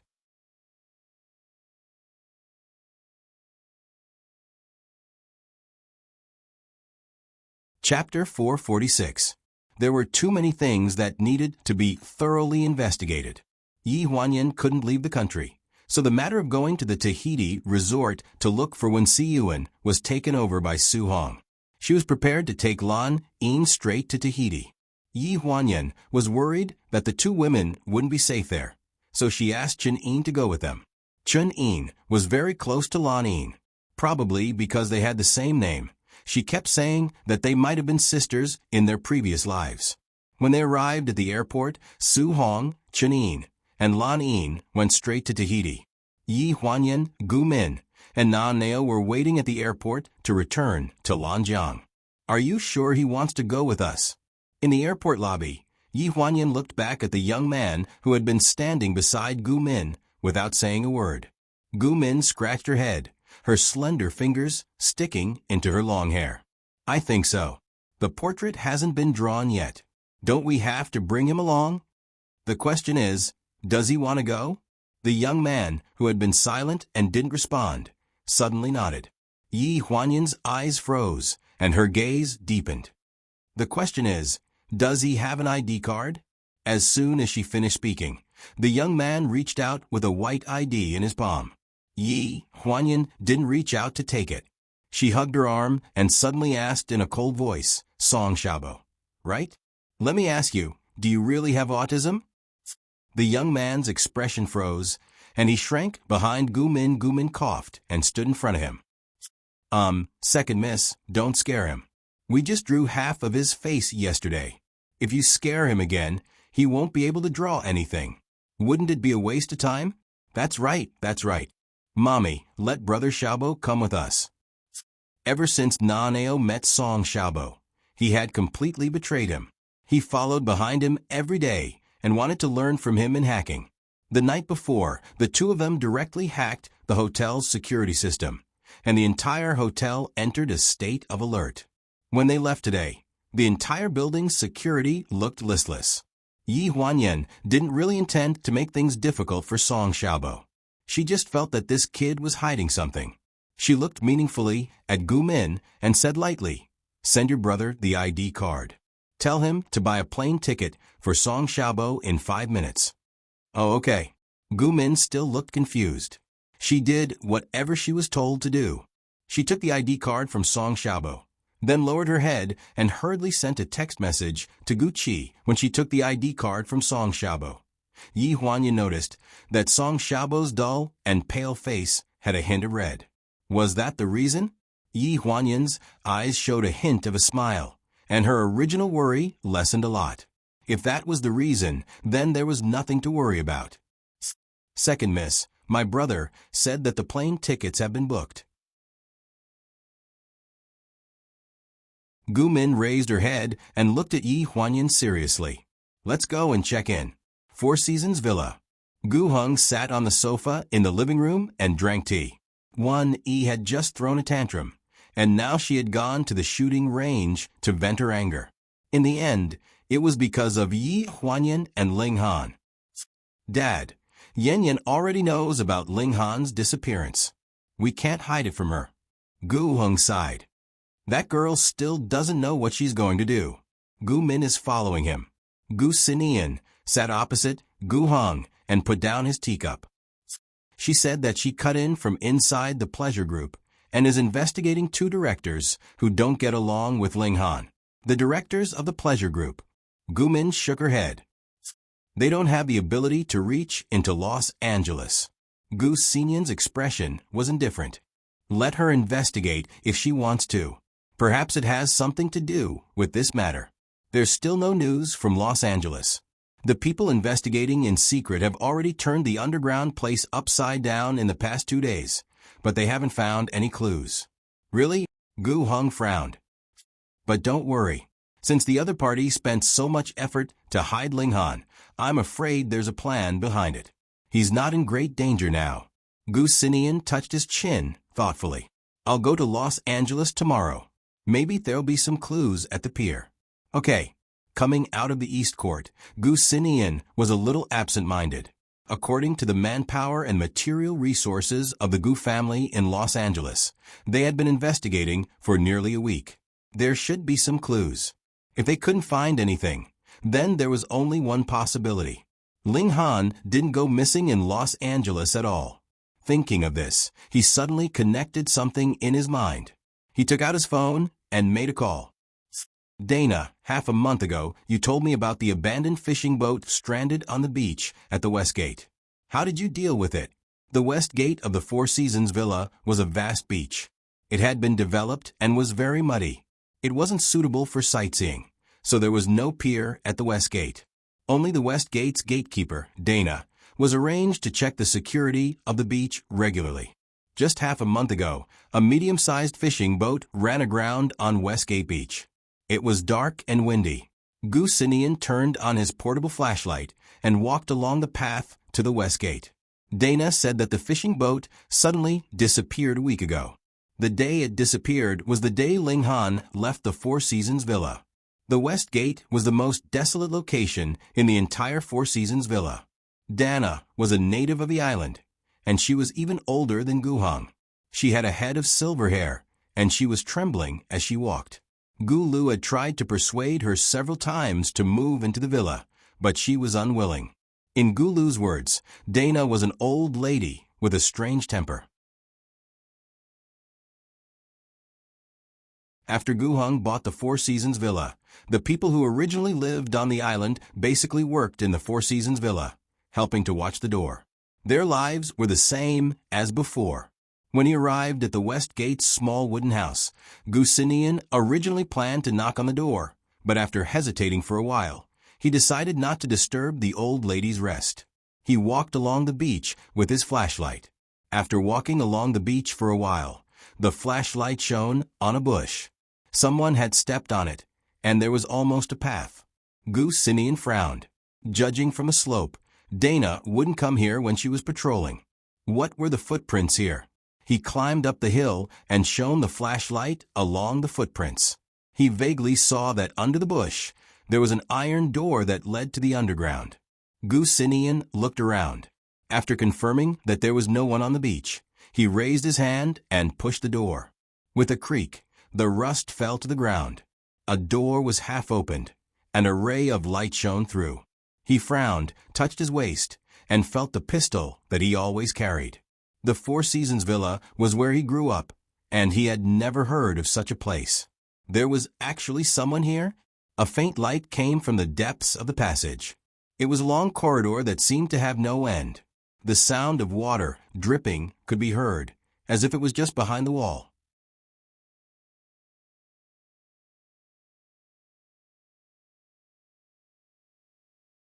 Chapter 447. After walking along the passageway for a long time, the light finally brightened up a little. At the end of the narrow passageway was a cave. There was a dark pool in the cave that was blocked by an iron fence. The light that Gu Sinian saw was from the candles on the inner wall of the cave. It was very weak and swayed left and right with the cold wind that suddenly blew in the cave, illuminating the room in the distance. With a splash, there was a strange movement in the pool. Who's there? Gu Sinian's face darkened, and he took 2 steps back. Another crash sound was heard. The flashlight shone on the fence, through the gap between the bars and fell on the dark water, rippling with light. A man stood in the water, a tall man. The water was at the same level as his knees. His hands were chained to the walls on both sides. He raised his head and stared at Gu Xinian in a daze, his voice hoarse. Ling Han. Gu Xinian's face stiffened. He looked at the man in the water prison in disbelief. Why are you here? Thinking of his previous speculation, he suddenly understood something. You didn't leave at all? The man in the water prison seemed to be unable to make a sound. He opened his mouth a few times and looked very painful. Seeing his pale face, he didn't know how many days he had been locked here. In December, the water was bone-chilling. If he wasn't taken out, his legs were very likely to die. You wait. While speaking, Gu Xinian held the flashlight and began to look for a lock along the fence. His other hand touched the side of his waist. His eyes froze. His waist was empty. A cold wind blew behind him. He turned around abruptly, but before he could do so, a heavy blow came from the back of his head. His vision turned black and he fainted. Lanjiang City.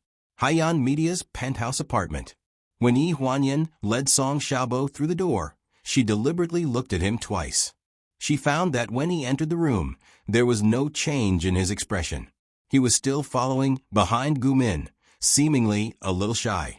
Nanao dragged Xiaobo to his room to look at his electronic equipment. Gu Min opened the fridge and took out some food. She plopped down on the sofa and turned on the TV. Have you been watching idol dramas recently? Yi Huanyan glanced at the screen and only saw a recently popular young actor reciting his lines.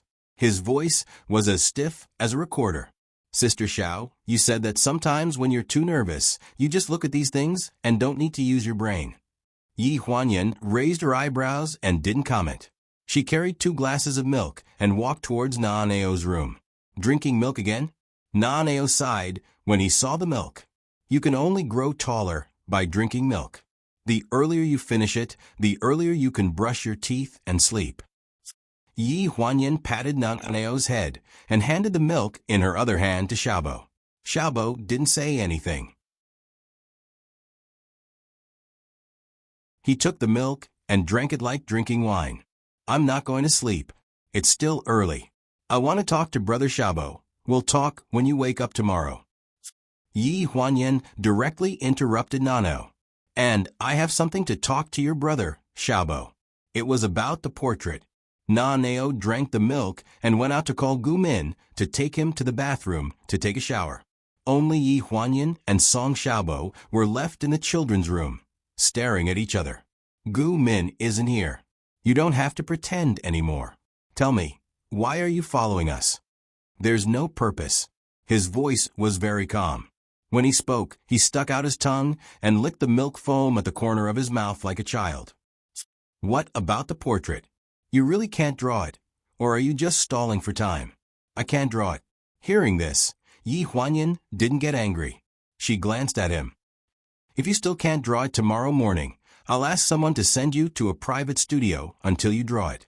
It's fine if you don't believe me. I really can't draw it. It's useless even if you ask someone to watch me. I don't plan to ask someone to watch you. Yi Huanyan corrected him. Sure enough, Song Xiaobo's expression froze. He stopped licking his lips. Aren't you afraid that I'll run away? It's just a portrait. If you don't draw it, I have other ways to find what I want. But that portrait is very important to you. But if you delay it for too long, it won't be important anymore. Yi Huanyan couldn't be bothered to beat around the bush with him. She said directly, if you have any conditions, just state them. My deadline is tomorrow morning. If you don't want to draw it, you can leave tomorrow. Song Xiaobo's face paled.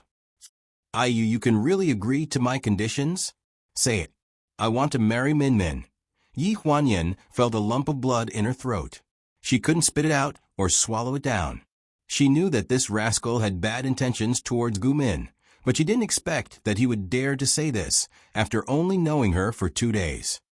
I can't help you with this. Yi Huanyan waved her hand. Her mouth twitched as she looked at his baby face that was revealed after the bruise disappeared. Her face was full of doubt. And have you reached the legal age for marriage? I'm 23. You look like you're 13.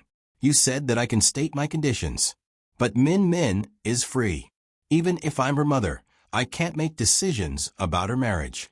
She called you second miss. Do you think this is a feudal society? Selling yourself as a slave? What are you thinking? She's like my sister. I don't care. You said that I can state my conditions. This is the only condition I have. Yi Huanyan felt that they were back to square one again. She frowned and stared at Song Xiaobo for a while. She stroked her chin and said, although I can't force Min Min to marry you, I can give you time to spend with her. Even after you finish drawing the portrait for me, you can still stay here. How about it? Really? Song Xiaobo's face lit up. Really? Yi Huanyan blinked. Then the portrait, I'll give it to you, tomorrow morning. Deal. When Yi Huanyan came out of Nan Neo's room, she heard Nan Neo yelling from the bathroom in the living room. You got water in my eyes, Gu Min, you idiot. After a while, Gu Min was chased out by Nan Neo. Her hands were wet. She muttered as she came out, I told you not to open your eyes. I told you I wouldn't let you fall, but you didn't believe me. She walked to the living room with her wet hands. When she looked up, she saw Yi Huanyan coming out of Naneo's room. She was staring at her meaningfully with a half smile. She was stunned. Second miss, what's wrong? Xiaobo agreed to draw. Really? Gu Min raised her eyebrows and looked happy. When did this happen? His autism was cured? He can talk to people now? Yi Huanyan was silent for a few seconds. She shook her head firmly. No, he still won't talk. I'll go look for him. Seeing Gu Min's excited look, Yi Huanyan smiled helplessly. It was a good match for a brainless person to meet a young man who was full of twists and turns. Ding. A notification sounded on his phone. Yi Huanyan opened her phone and saw the picture sent by Su Hong. In the picture, Lan Yin was wearing a bikini and standing far away on the beach at Tahiti. She was talking to a chubby middle-aged man. The man was not tall, and his round belly looked particularly exaggerated outside his swimming trunks. It was as if half a watermelon had been stuffed into it.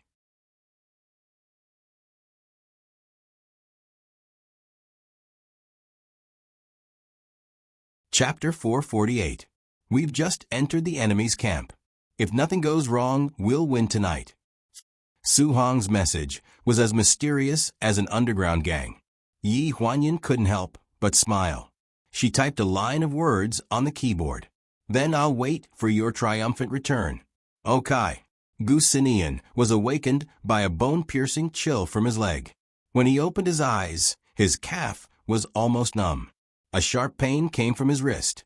He groaned, opened his eyes vigilantly, and looked in front of him. He was already in the water prison. Everything just now seemed like a dream. Ling Han wasn't in the water prison, and he was the only one tied up. The fire on the wall was still swaying desperately. His consciousness was a little blurry. A figure walked out of the passage and slowly walked to him. Through the bars, a strange smile appeared. It's you? Gu Xinyan's face was dark, and his eyes were full of coldness. The next morning, Gu Min knocked on Yi Huanyan's door. She was holding Song Xiaobo's painting that had just been completed. She excitedly woke Yi Huanyan up. Second miss, the portrait is done. Yi Huanyan stuck out her messy head from the quilt and yawned in a daze. Then, the moment she saw the painting, her eyes widened and she suddenly sat up in bed. This was painted by Song Xiaobo? Yes, it's actually him. Who is this person? Gu Min looked at the portrait in confusion. No matter how she looked at it, it was an ordinary person who couldn't be recognized in a crowd. Yi Huanyan's face was dark. Before she could answer Gu Min's question, the phone at the bedside rang. Yen Yen, Lan Yin has already got Wen Siyuan, that pervert, to say the words. At the board meeting the day after tomorrow, the father and son will propose a recall of Ling Han. The father and son spent a few years buying the scattered shares outside and grasped the weaknesses of the board of directors. They have already turned all the people on Ling Han's side against him. Impossible. Ling Han has 47% of the shares in his hands. Which one of them is qualified to be the president? I don't know, but when Si-Yuen promised last night that Ling Han wouldn't come back, I recorded it. Now, I'm on the way to the airport. That guy will probably wake up soon. I'll hang up and send it to you. Yi Huanyan was just about to ask why they were in such a hurry, as if they were fleeing, when the phone beeped and hung up. Then she received a recorded email in her mailbox. According to what Su Hong said just now, the father and son of the one family knew that Ling Han's disappearance was related to them. She quickly opened her mailbox and began to play the recording. The first part was the voice of Lan Yin persuading Wen Si-Yuen to drink. It was so charming that it made people's bones melt. Gu Min listened to a few words, shook her shoulders, and fled out of the bedroom with a look of dismay. Young Master Wen, I heard that you are the second in command of the pleasure group. Why are you here for a vacation at this time? I heard that the directors will attend the annual meeting of the pleasure group at the end of the year. You know quite a lot. Haha, but I don't like to hear the word second in command. Wait, in 2 days, I will be the first in command. As for the fancy annual meeting of the pleasure group, the president is not there. How can it be held? The president is not there? You really know how to joke. Why am I joking with you? Baby, you still don't know, right? My father has been meticulously planning for so many years just for this day. That cousin of mine has been working for others all these years. For a woman, he has almost offended the entire board of directors. Hearing this, Yi Huanyan's heart trembled. She knew that when Si-Yuen was probably talking about Ling Han's proposal to transfer all his shares to her after she got married at the meeting. Of course, the board of directors would not agree.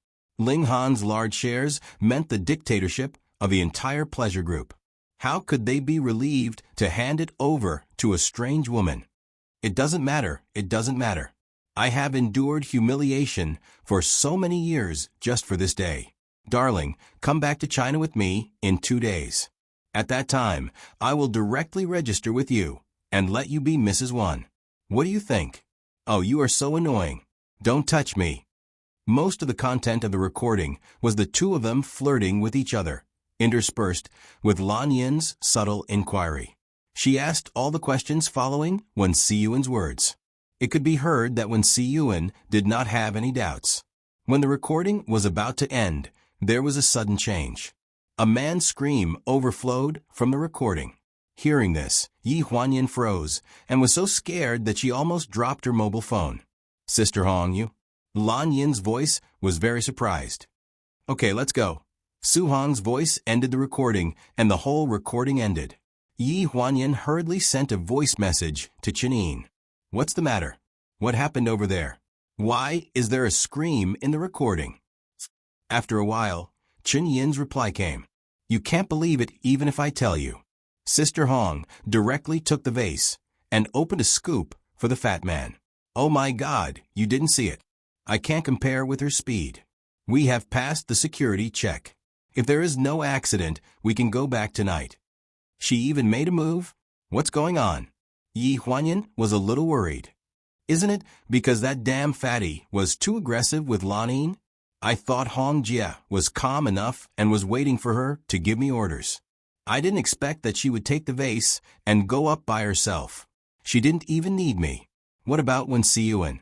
He drank so much that he can't even recognize his own mother. What can he remember? I destroyed the hotel's CCTV. Don't worry, after he sobers up, he definitely won't remember why he was cut open. Chun-Yin seemed to be very upset that she did not make a move. She was very unwilling to admit defeat on the phone. Sister Hong said that she would use her brain, and I would do it. Why did she do it all? What kind of person am I? I came here for nothing. After hanging up the phone, Yi Huanyan looked at the portrait that fell on the ground. A wave of anger rose between her eyebrows. Sure enough, it was the one family's father and son. But what about Ling Han? Where did Ling Han go?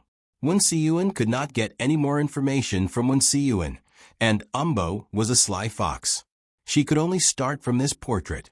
In the afternoon, Yi Huanyan saved the portrait on her phone and asked Xiaodong to meet her at a cafe near the headquarters of Pleasure Group. Xiaodong was shocked when he saw the portrait in Yi Huanyan's phone. Are you saying that Xiao Mingsheng kidnapped Manager Ling? Ling Han's phone is here. Xiao Mingsheng lost it. The portrait was drawn by a witness. It is obvious that it is him. How can there be someone who looks exactly like him in this world? Yi Huanyan kept her phone. Her face was gloomy.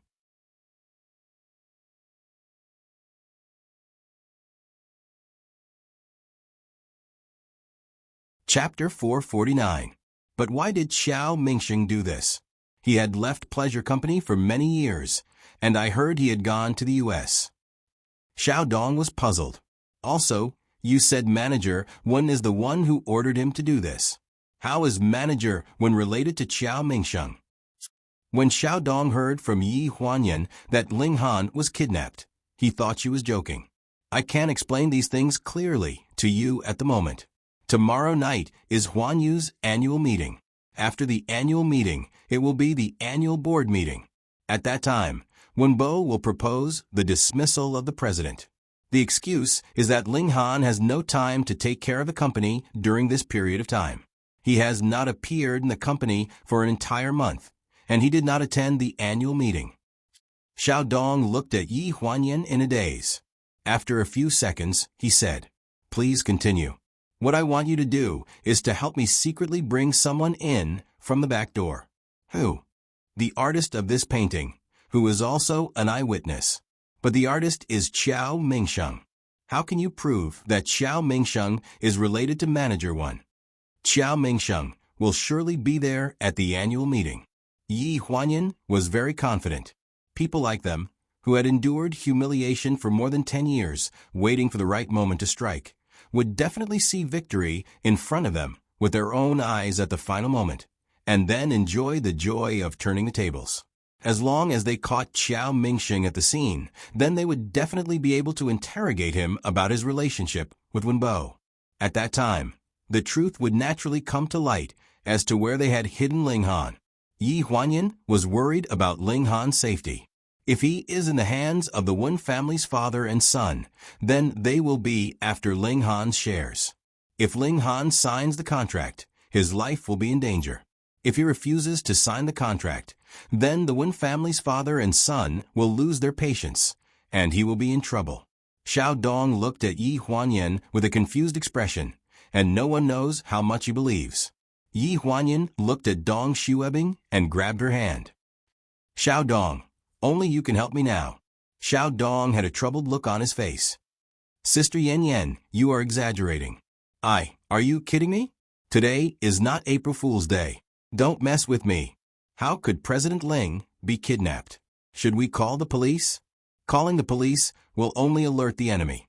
Yi Huanyan tightened his grip on Dong Xuebing's hand. "Xiaodong, you should remember how Ling Han had treated you all these years." Hearing this, the panic in Xiaodong's eyes dissipated a little. He gritted his teeth and said, "Sister Yan Yan, I will help you." It was just a matter of bringing someone into the conference room during the annual meeting. What was so difficult about that? The next day at 7:30 p.m., Lanjiang City International Hotel. There was a long red carpet at the entrance of Pleasure International Hotel to welcome all the directors and directors who had flown back from all over the world. All the actors and actresses in Pleasure International Hotel were there, and the lights were on. There were lots of reporters. Yi Huanyan sat in the Bentley and said to Xiaodong, "Don't be nervous. Just follow Xiaodong in. You only need to point out the person who threw the phone into the rubbish bin." Song Xiaobo nodded and fidgeted with his hands on his knees. He was still very nervous. He was a person who had not seen many grand occasions. Today's meeting was only because of Yi Huanyan's persuasion. She even used Gu Min to threaten and tempt him before he agreed to come. Su Hong was not joking when she said he was autistic. Yi Huanyan had an invitation letter and entered through the main entrance. The moment she stepped on the red carpet, she was the center of attention. Although it was not officially announced, Haiyan Media and Pleasure International Hotel had frequent dealings with each other. This manager Gu from Haiyan Media should be the future lady boss of Pleasure International Hotel. It was just at this time, when she appeared alone, the reporters were all confused. Many people pointed their microphones at her and asked her why Ling Han didn't appear with her. Of course, Yi Huanyan kept her mouth shut. Soon, security guards came to separate the reporters. She hurriedly posed for a few photos and entered the hall. When she entered the hall, she saw Ji Xiaoye surrounded by people. Yi Huanyan looked around her and did not see Gu Xinian. Ji Xiaoye clearly saw her too.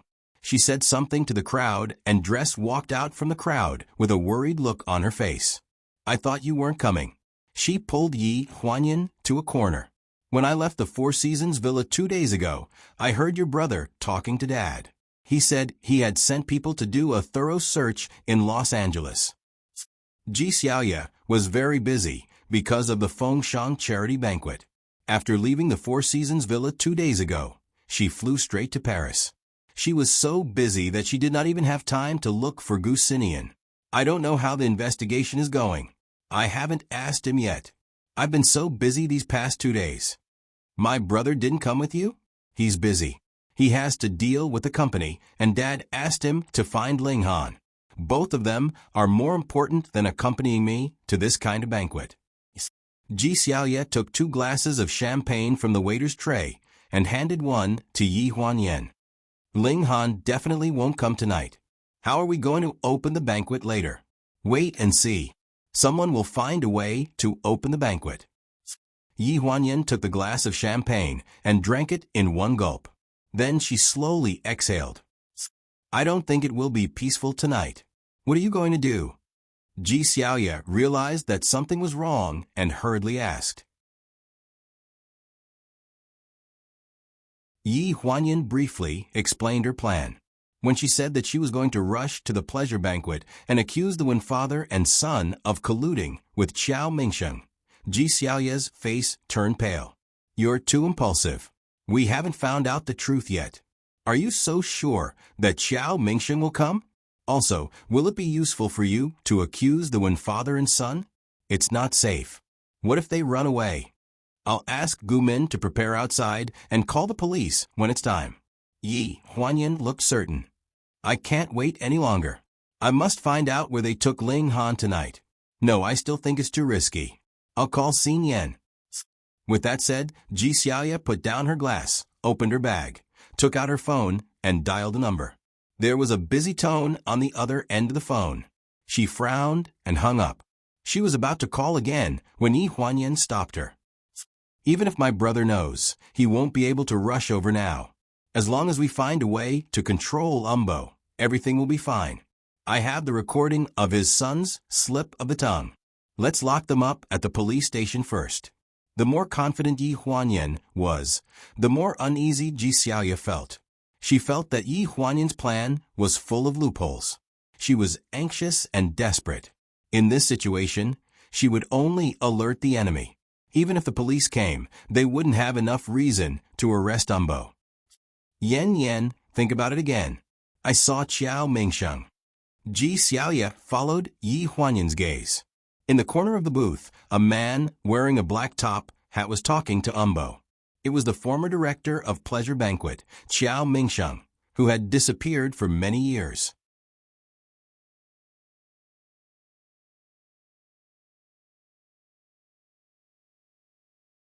Chapter 450. Umbo opened the champagne at the annual meeting. He stood on the stage in high spirits, looking like a villain who had been plotting for a long time. President Ling has a special situation today, so he doesn't have time to attend the annual meeting. Please don't mind him. I apologize on his behalf. Someone in the audience jeered. What do you mean? We were invited to the annual meeting, but President Ling didn't come himself. His time is his time, but our time isn't? With a smile on his face, Wenbo explained unhurriedly, Isn't this the news? Everyone should have heard that our President Ling's wedding is coming soon. Recently, he really can't get away. Everyone laughed as well, and some of them looked at Yi Huanyan with unreadable meaning. Umbo gave an impassioned speech, and his saliva flew everywhere on the stage. He looked like a national leader. Who knew how many times he had prepared this speech in private? When he finally finished, he signaled his assistant with his eyes and walked toward the lounge. The directors were notified one after another, and they all went to the lounge. The year-end board meeting was an important annual meeting that gathered all the directors from all over the country. It was a summary of the entire year, and it was also a review of the company's managers by the board of directors. Yi Huanyan put down her wine glass, lifted her skirt, and blended in with the crowd. Everyone knew her relationship with Ling Han. Previously, when Ling Han wanted to transfer his shares, it had caused quite a stir in the board of directors, so the security guard at the door didn't stop her. He just looked at her in surprise and seemed to be a little hesitant. Yi Huanyan raised her chin and glanced at him arrogantly. The security guard swallowed the words he wanted to say. After entering the lounge, Yi Huanyan went straight to the bathroom, locked the door, and hid behind the door to listen to the contents of the meeting. Umbo, as the second-in-command of the company, was making small talk before the meeting. It was all trivial talk. After some time, he seemed to have distributed something to the directors present, and his tone suddenly became serious. Everyone knows that President Ling is my nephew, but business is business, and personal is personal. Compared to last year's profit, this year's profit is not satisfactory. In addition, President Ling has been more and more inattentive to the company's affairs recently. Under such circumstances, the board of directors can even propose to dismiss him, but he is my nephew after all, so I can only criticize him as a member of the board of directors. I will record it down and wait for him to see it when he comes back. Everyone was discussing animatedly. Someone said, during the video conference in the middle of the year, President Ling proposed to transfer his shares to his fiancée. I was very dissatisfied with this.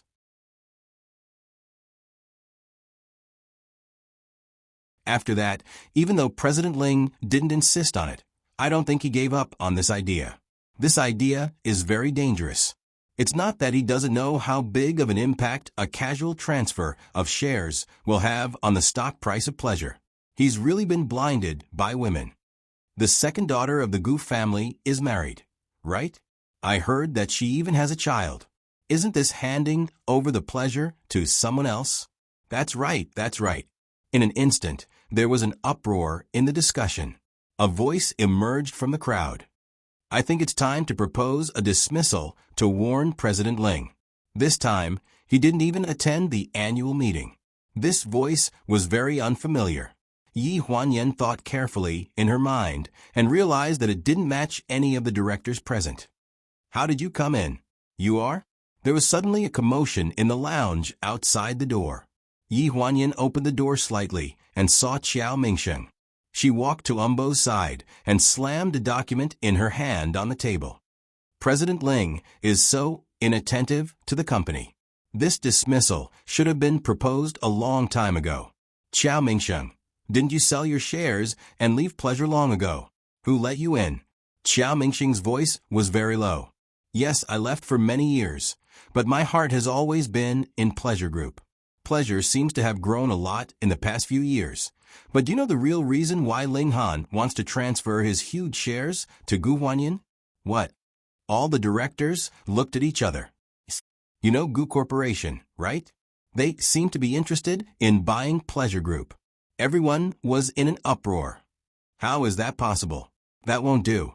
If President Ling agrees, I will sign this dismissal case. A stone stirred up 1,000 ripples.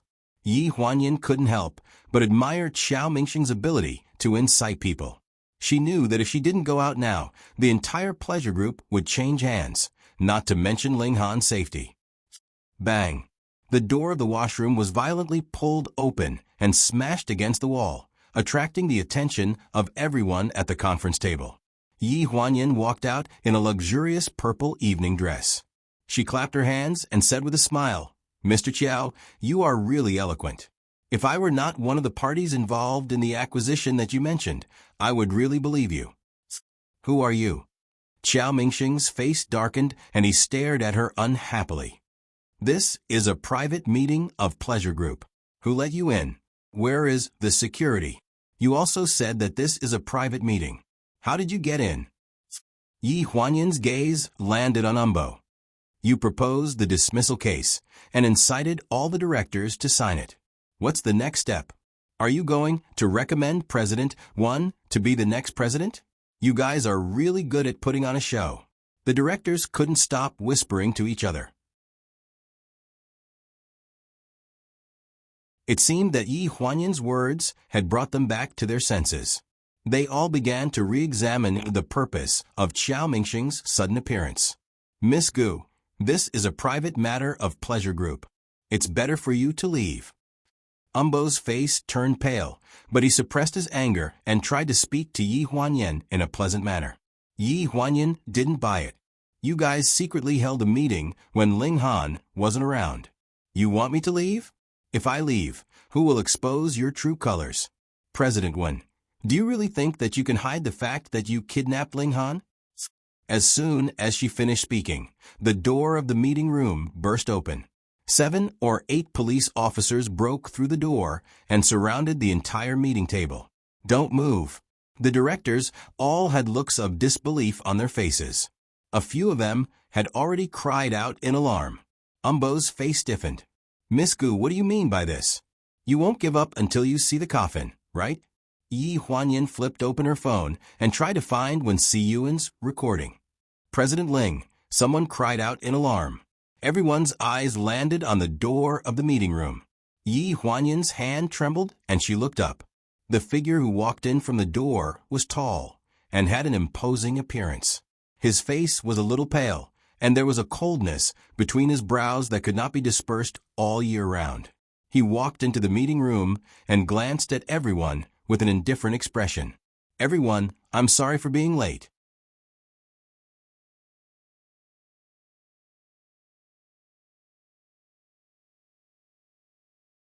Chapter 451. The police officers surrounding the conference table were all confused and looked in the direction of Yi Huanyan. Ling Han. Yi Huanyan exclaimed and looked at him in disbelief. She didn't come back to her senses for a long time. Why did he come back by himself? While she was in a daze, the leading police officer walked up to Ling Han and asked hesitantly, Mr. Ling Han, we received a report that you have been kidnapped. You are kidnapped? Ling Han frowned. Maybe I have been away from the company for too long and caused some unnecessary misunderstandings. Sorry to trouble you. It's okay as long as you are fine. The police officer waved his hand. How about this? Since you want to have a meeting, we won't disturb you. After the meeting, can we trouble you to come to our police station to make a statement? After all, if someone reported a case, we have to have a record of the conclusion of the case. Okay. Ling Han nodded slightly. After the 7 or 8 police officers left, the conference room suddenly became much emptier. Yi Huanyan stood in place, somewhat at a loss.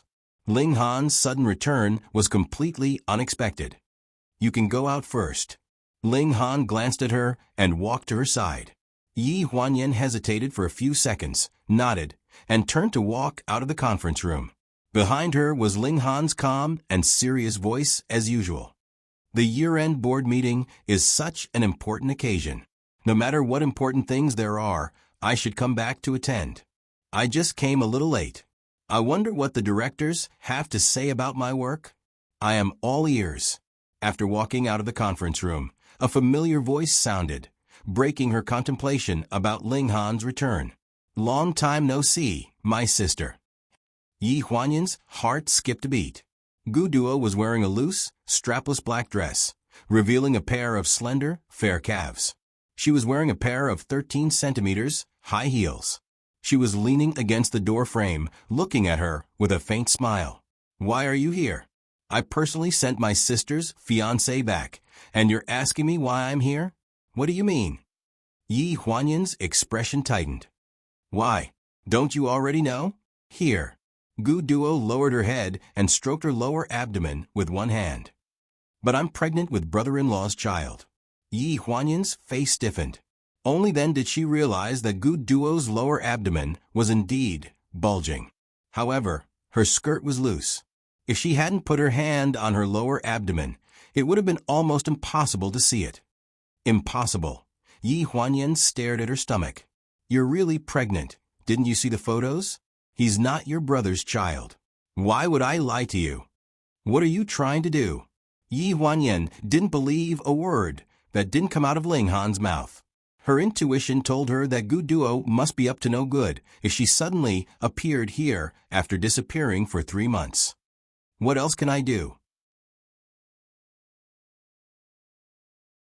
Do you think I want to snatch your husband away from you? Gu Duo supported her waist and stood up straight from the doorframe. She looked coldly at Yi Huanyan. Are you very nervous now? Yi Huanyan clenched her fingers. She knew that Gu Duo was deliberately provoking her. She took a deep breath and said expressionlessly, You're not interested in Ling Han. Don't beat around the bush with me. What tricks do you want to play this time? If you're here for my brother, then let me tell you something. My brother is already married. You don't have a chance. Hearing this, Gu Duo's face turned green. Yi Huanyan, don't be so ungrateful. If you beg me now, I may return the man you've been longing for to you. Don't be ignorant of your situation. I'm in a better situation than you are now. Yi Huanyan glanced at her belly and said coldly, Don't think that you can blame Ling Han for the child you got from nowhere. There are many ways to do it these days, whether it's an amniocentesis or a paternity test after birth. While they were talking, the door of the conference room opened, interrupting their conversation. The directors who attended the meeting came out one after another. Umbo and Xiao Mingsheng were at the end of the line. They were looking down and saying something to Ling Han. Ling Han looked indifferent. The 3 of them walked out side by side. Yi Huanyan was anxious. She wanted to remind Ling Han that the father and son of the Wen family were playing tricks behind the scenes. But Gu Duo beat her to it. Let's go. There are too many people here. I want to go back. Gu Duo held Ling Han's arm and looked at Yi Huanyan defiantly. Ling Han glanced at Yi Huanyan, pulled his hand away, and said seriously, The driver is outside. You go first. I have something to say to Yan Yan. Gu Duo raised her eyebrows and smiled thoughtfully. I respect any decision you make. There was no one in the lounge. Ling Han turned around and opened the door. Come in and talk. Is Umbo and his son involved in your disappearance? Yi Huanyan asked directly as soon as they entered the room. Ling Han frowned. It doesn't matter. You're being paranoid. I didn't go missing. I just lost my phone. Then tell me where you were during this time. Yi Huanyan clenched her fingers. In Los Angeles. Ling Han was still frowning. That's impossible. My brother searched all over Los Angeles and couldn't find you at all. Yi Huanyan suddenly remembered that Gu Duo had appeared with him. She paused and her tone was full of disbelief. You can't be you and her, she was pregnant. Ling Han took over the conversation and explained. Yi Huanyan's body swayed and her face turned pale. Are you saying that you and her really slept with each other?